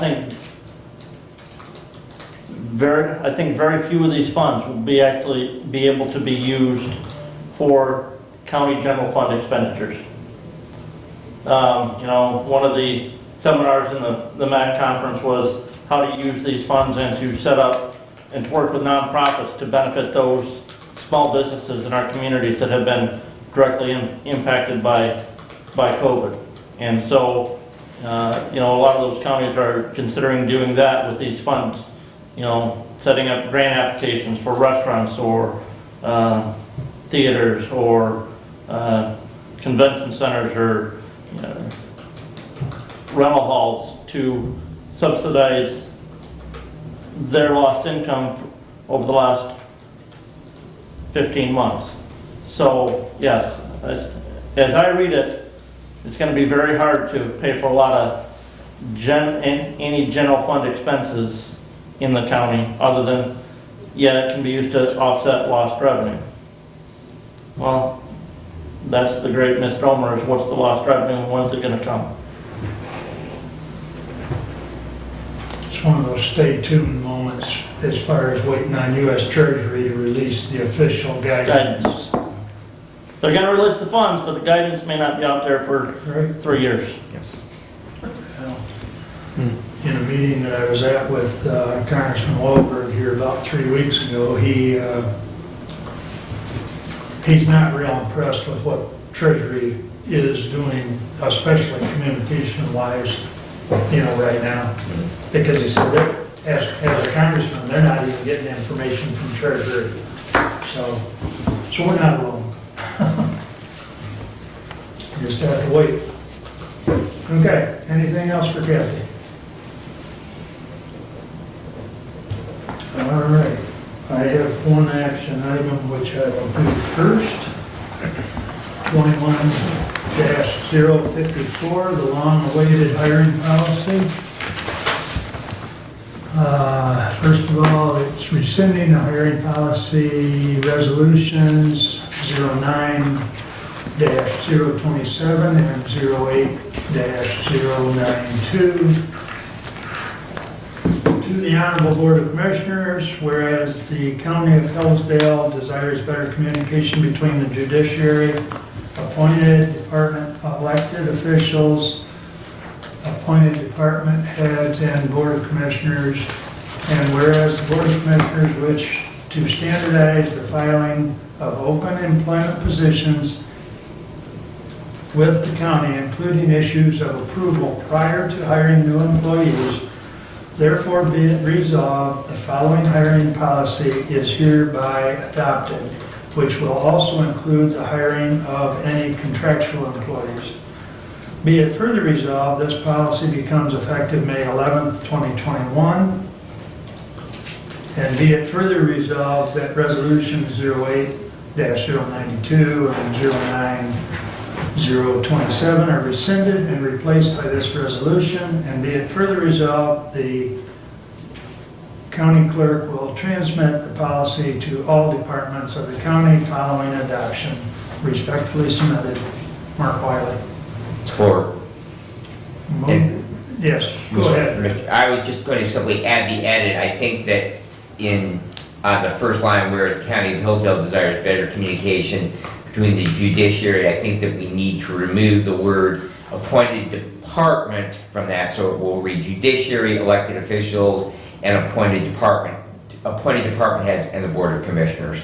I was reading that. Yeah. I didn't see that when I first read it. Yeah. But I agree that first appointed department needs to be stricken. Yeah, I think that was Yeah, because that coincides with the language in the first paragraph of the actual policy itself. policy, right? Yes. Right. Yeah. Okay. You And of want course, to give the an hiring overview? policy itself is attached in the preceding, 7 pages, I think, or the following 7 pages.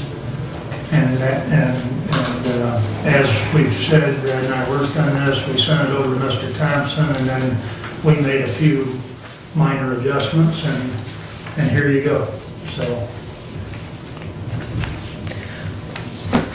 and I guess as a side note, we're working on which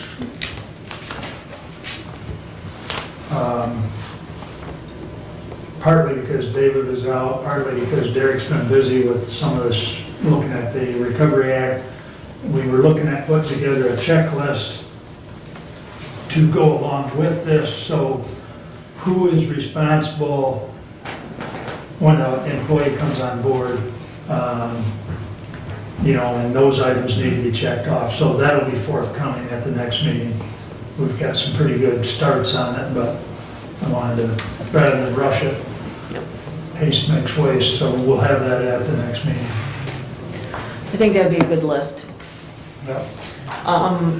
Commissioner Wiley, I do have a question. Can I have clarification of your contracted employees that you're what kind of contracted employees do we have that we're kind of talking about with this policy? The one that jumps to my mind most readily is David has hired people contractually for different IT things over the last several years. That's the one that jumps to my mind the quickest.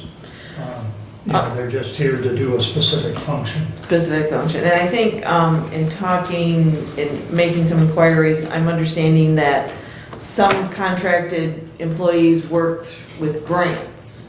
That through grants, some of those are contracted employees. Are we talking about those?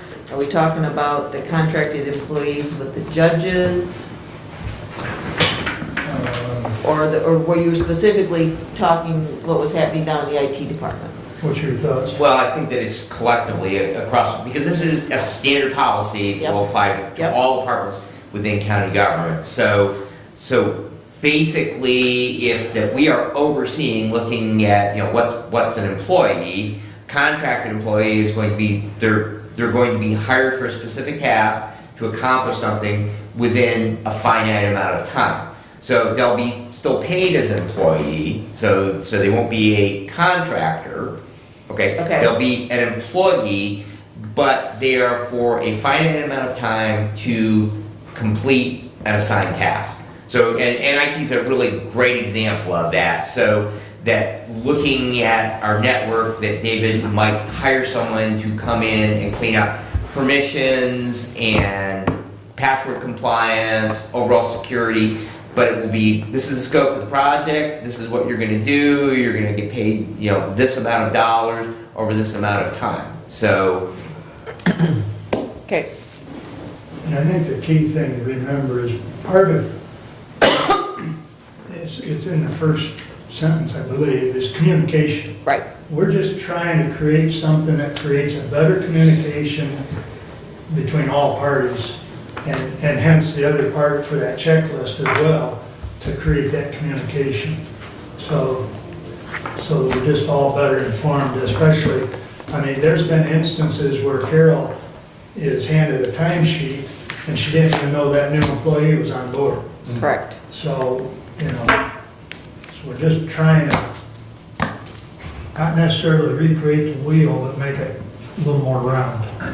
and the other component of this is that job descriptions.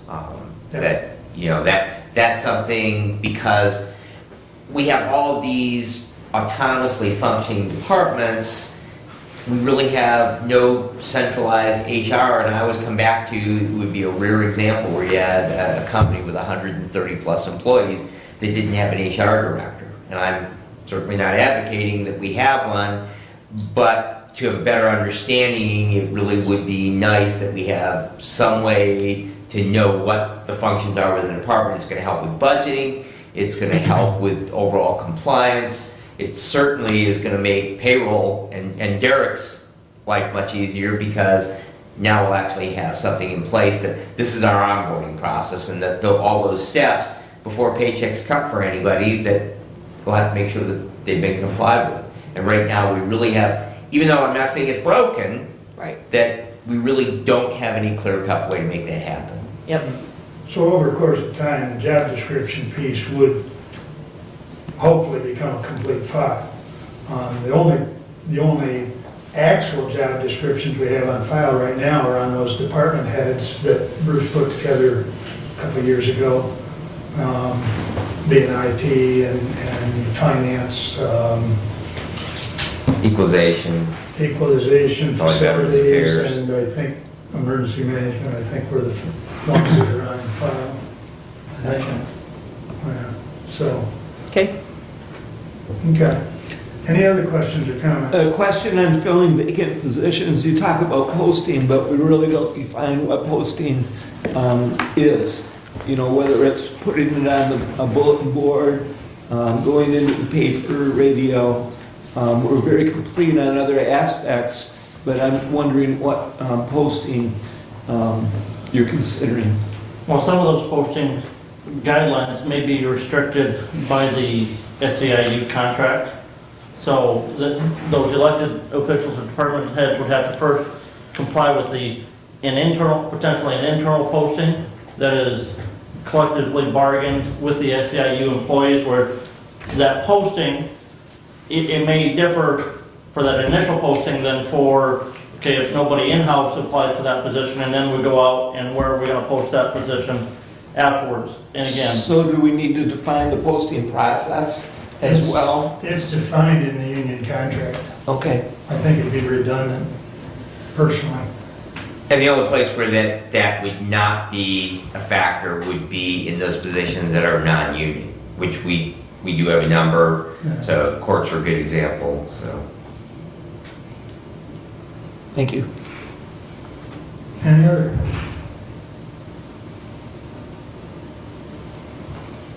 Hearing no further discussion, all those in favor of 21-054, signify by saying aye.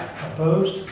Passes 5-0. Thank you. And Mr. Chair, I would just like to add, thank you, commissioners. This has been, literally predates my previous tenure on the Board of Commissioners, that this has been an ongoing issue.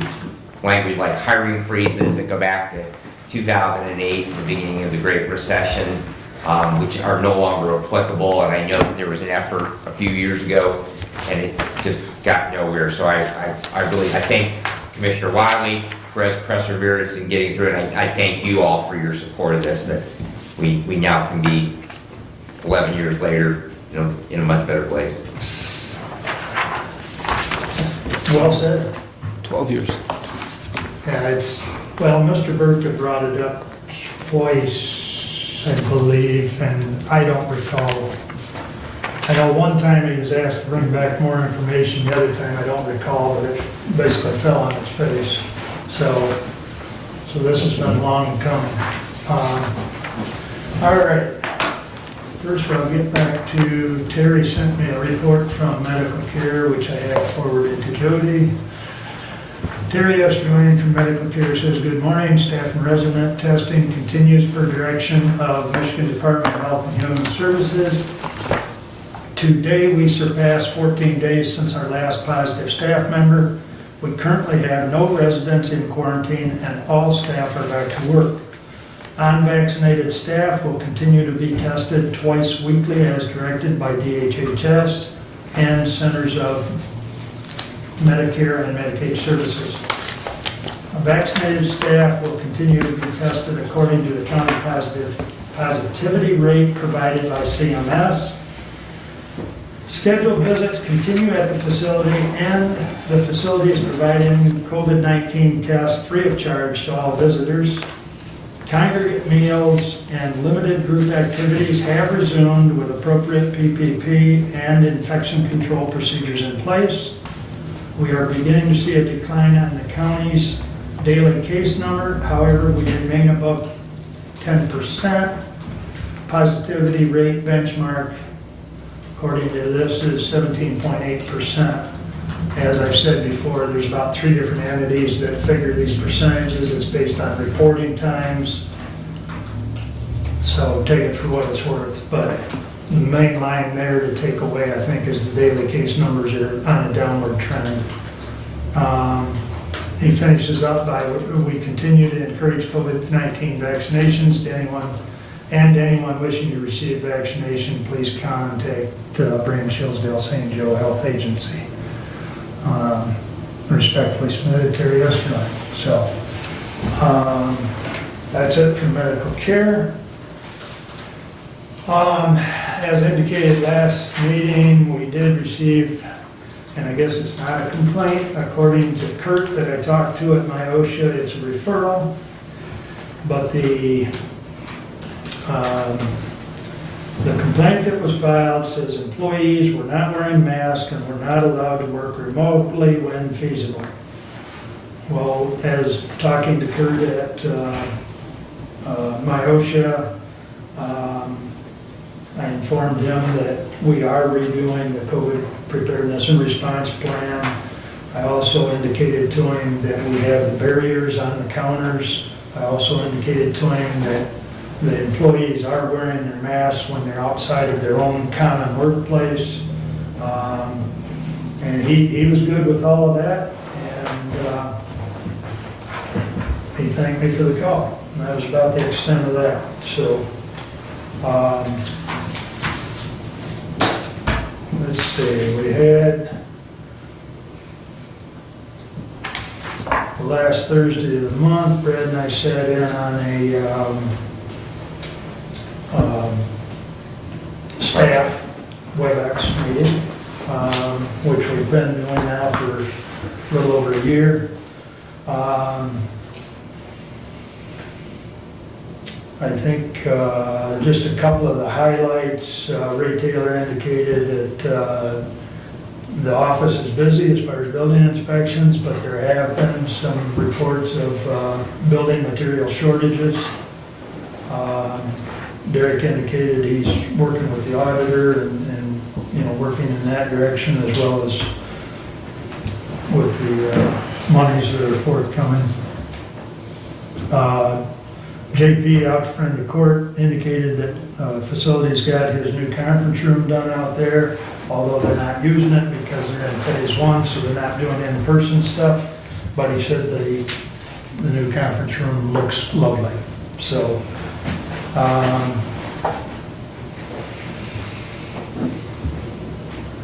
think that was about it, unless you have anything to add on that, Brad? No. Okay.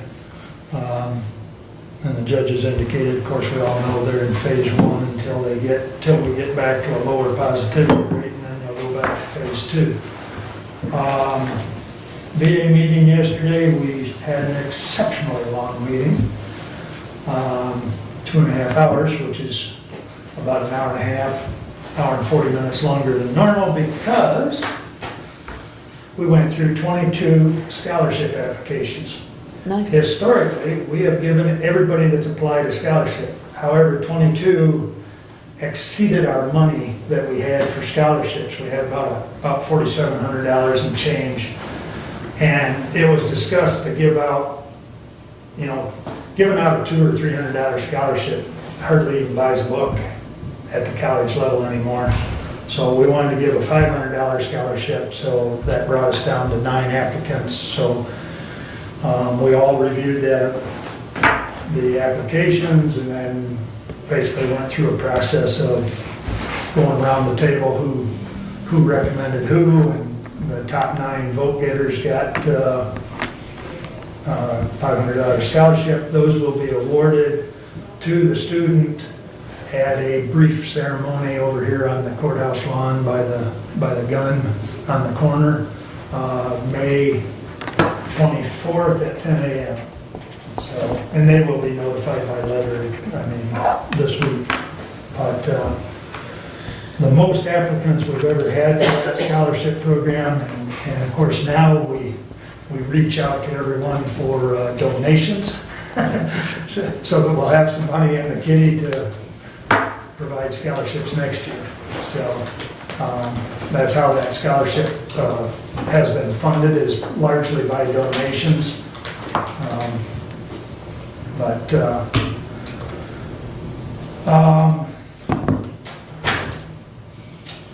And seeing how it is early in the month, other than the meeting that Brent indicated later today with the health department, and I have a finance meeting or Lifeway's finance meeting at 4 o'clock as well. That's all I have, unless there's a comment or a question. Okay. Give me a quick moment here, just make sure I didn't forget anything for you. Oh, I guess I will add, just for the sake of everybody's knowledge, The applicants were pretty well spread out, although we did have, from the school districts, if you will, 2, 4, 6, there were 7 from Camden Frontier applicants. There was 6 from Hillsdale, 5 from Jonesville, 1 from Litchfield, 1 from Pittsford, and 1 from Reading. So at least we had, you know, a fair selection, but a lot of good candidates, that's all I can say. I mean, and a lot of them going to a variety of schools, to include ones going to, and I don't remember if that one received a scholarship, but a trade school, because that was one of my questions, how many were going to trade school? But we really only had 1 out of the 22, but that wasn't a deciding factor, and I don't remember if that individual got one or not. But that list will be forthcoming as far as Renee will send the letter to me, so. All right, if there's no further comments or questions, we'll entertain our second public comment. Tim? Good morning, everybody. Morning. How you doing? What a mess you got to deal with. What a mess we have. And with that said, Kathy and I probably don't agree on a lot of stuff, but I respect, she's out there hitting 3 meetings. I was at a small group last night. I was headed for Adams Township, and then I'm reminded we have a small group at our house, and I thank her for that. And we'll have more conversations, hopefully, about our ground that we don't agree on. So we heard from the Works folks, and you got the answer.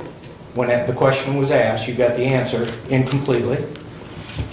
And what I can tell you is what we've experienced in our industry, which I think reflects on a lot of the country.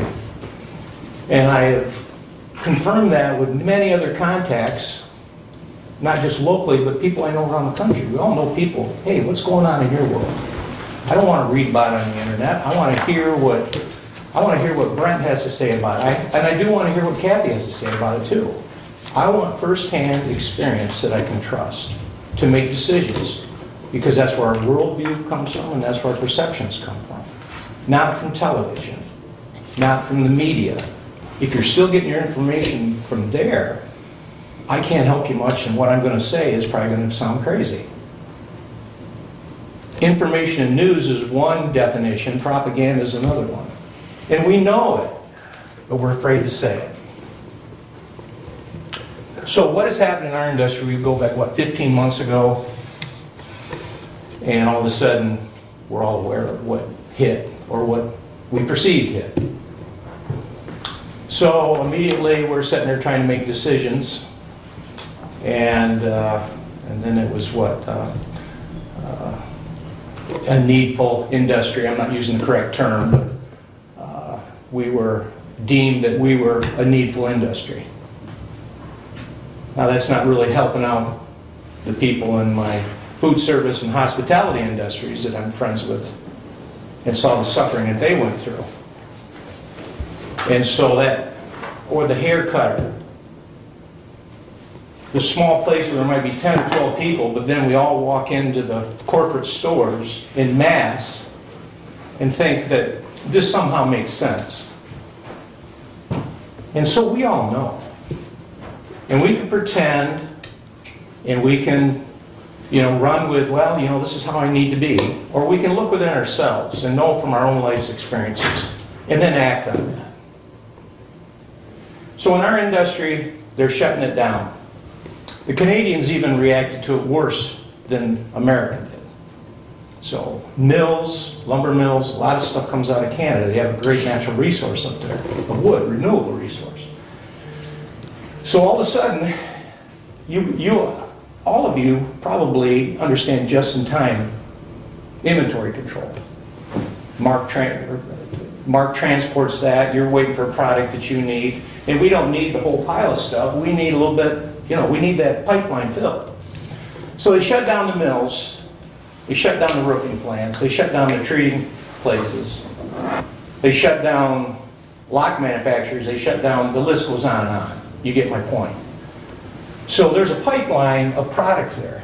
Because just in time doesn't mean crank her up and ship it tomorrow.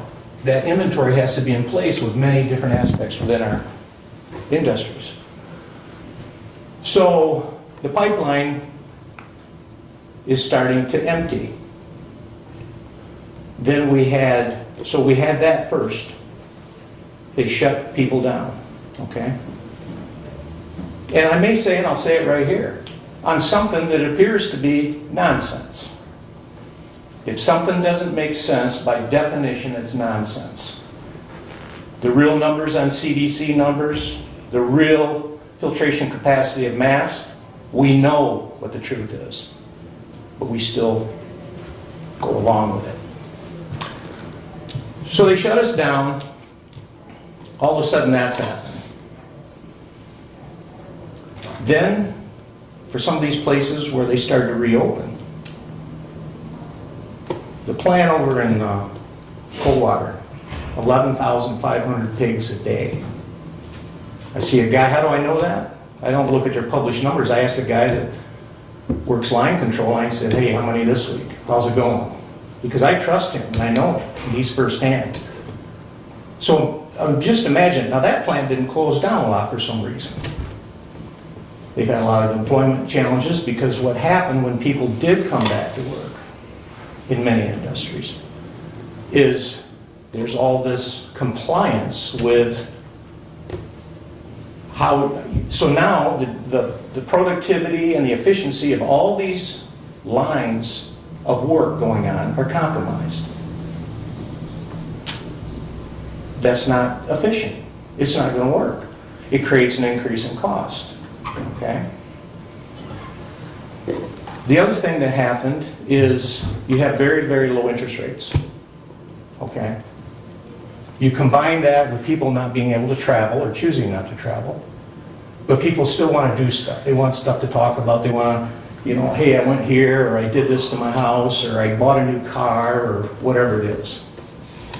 So all of a sudden, people started looking inward, and that created a demand for building products that they could finance very reasonably. And so here's this demand hitting an empty, quickly shrinking pipeline.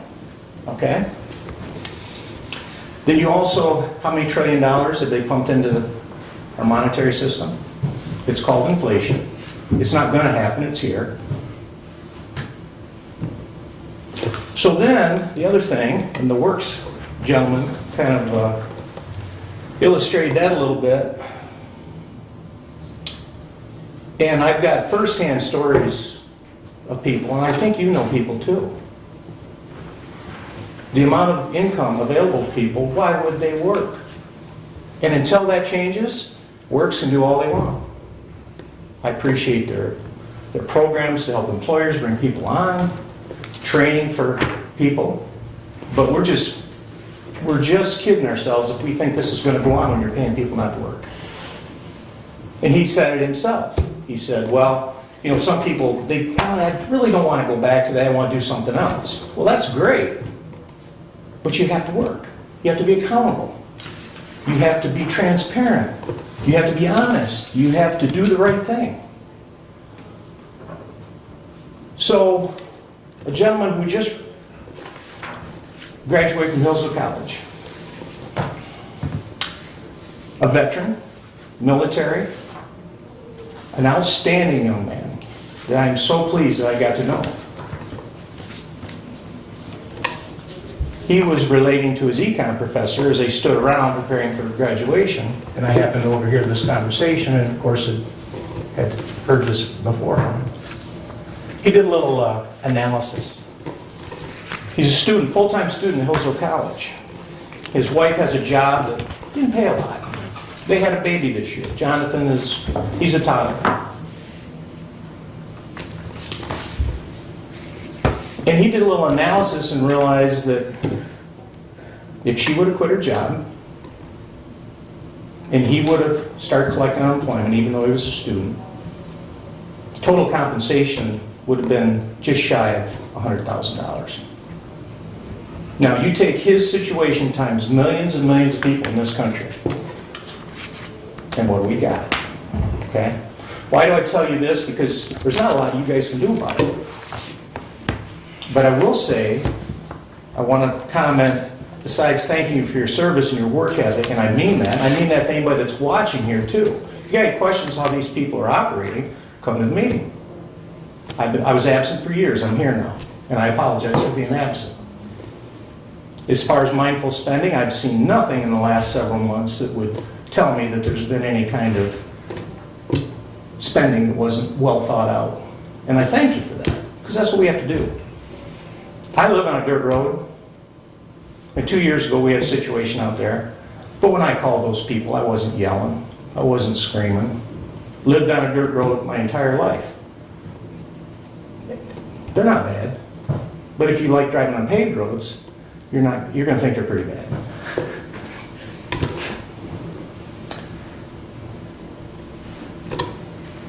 Just keep seeking the truth and act on it. And another thing I want to throw out here at you is those guys push back. Those guys in that picture push back. Veterans that fought and died for this country push back. And that's what you can do.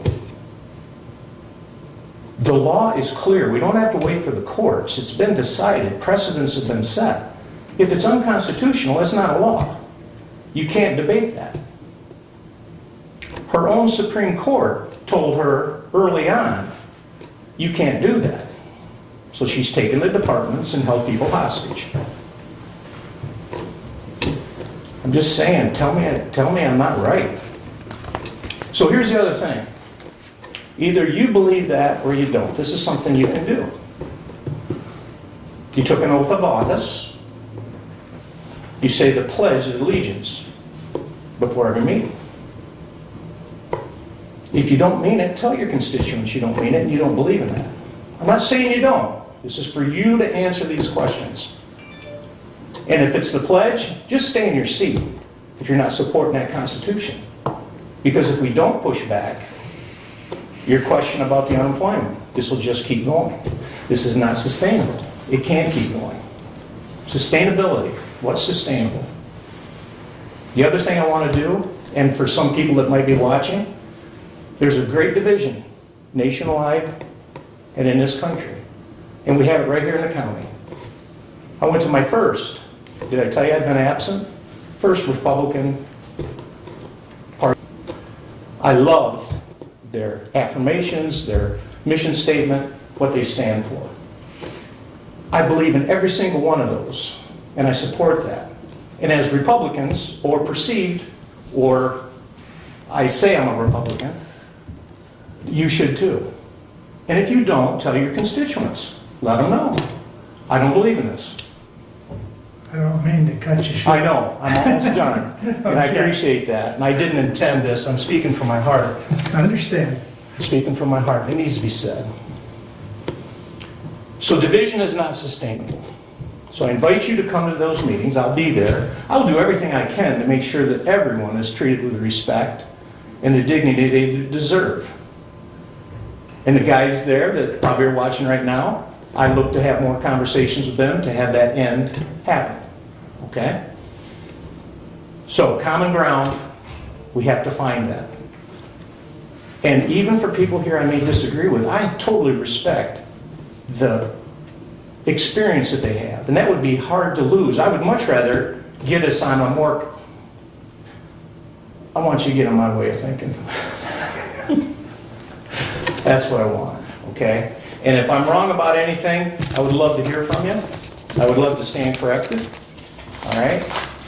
And God bless y'all. Thank you. Thank you, Jim. Steph, you got anything? No. Thank you. Laura? That's it. Abe? Thanks for coming. Additional business, Doug? No, sir. Brent? Brad mentioned a couple of Memorial Day events, and the Waldron Leonard T. Simmons VFW Post will be holding their Memorial Day festivities Monday morning, the 24th at 8:30 a.m. at the cemetery in Waldron. And I do believe Pittsford is doing a drive-through parade.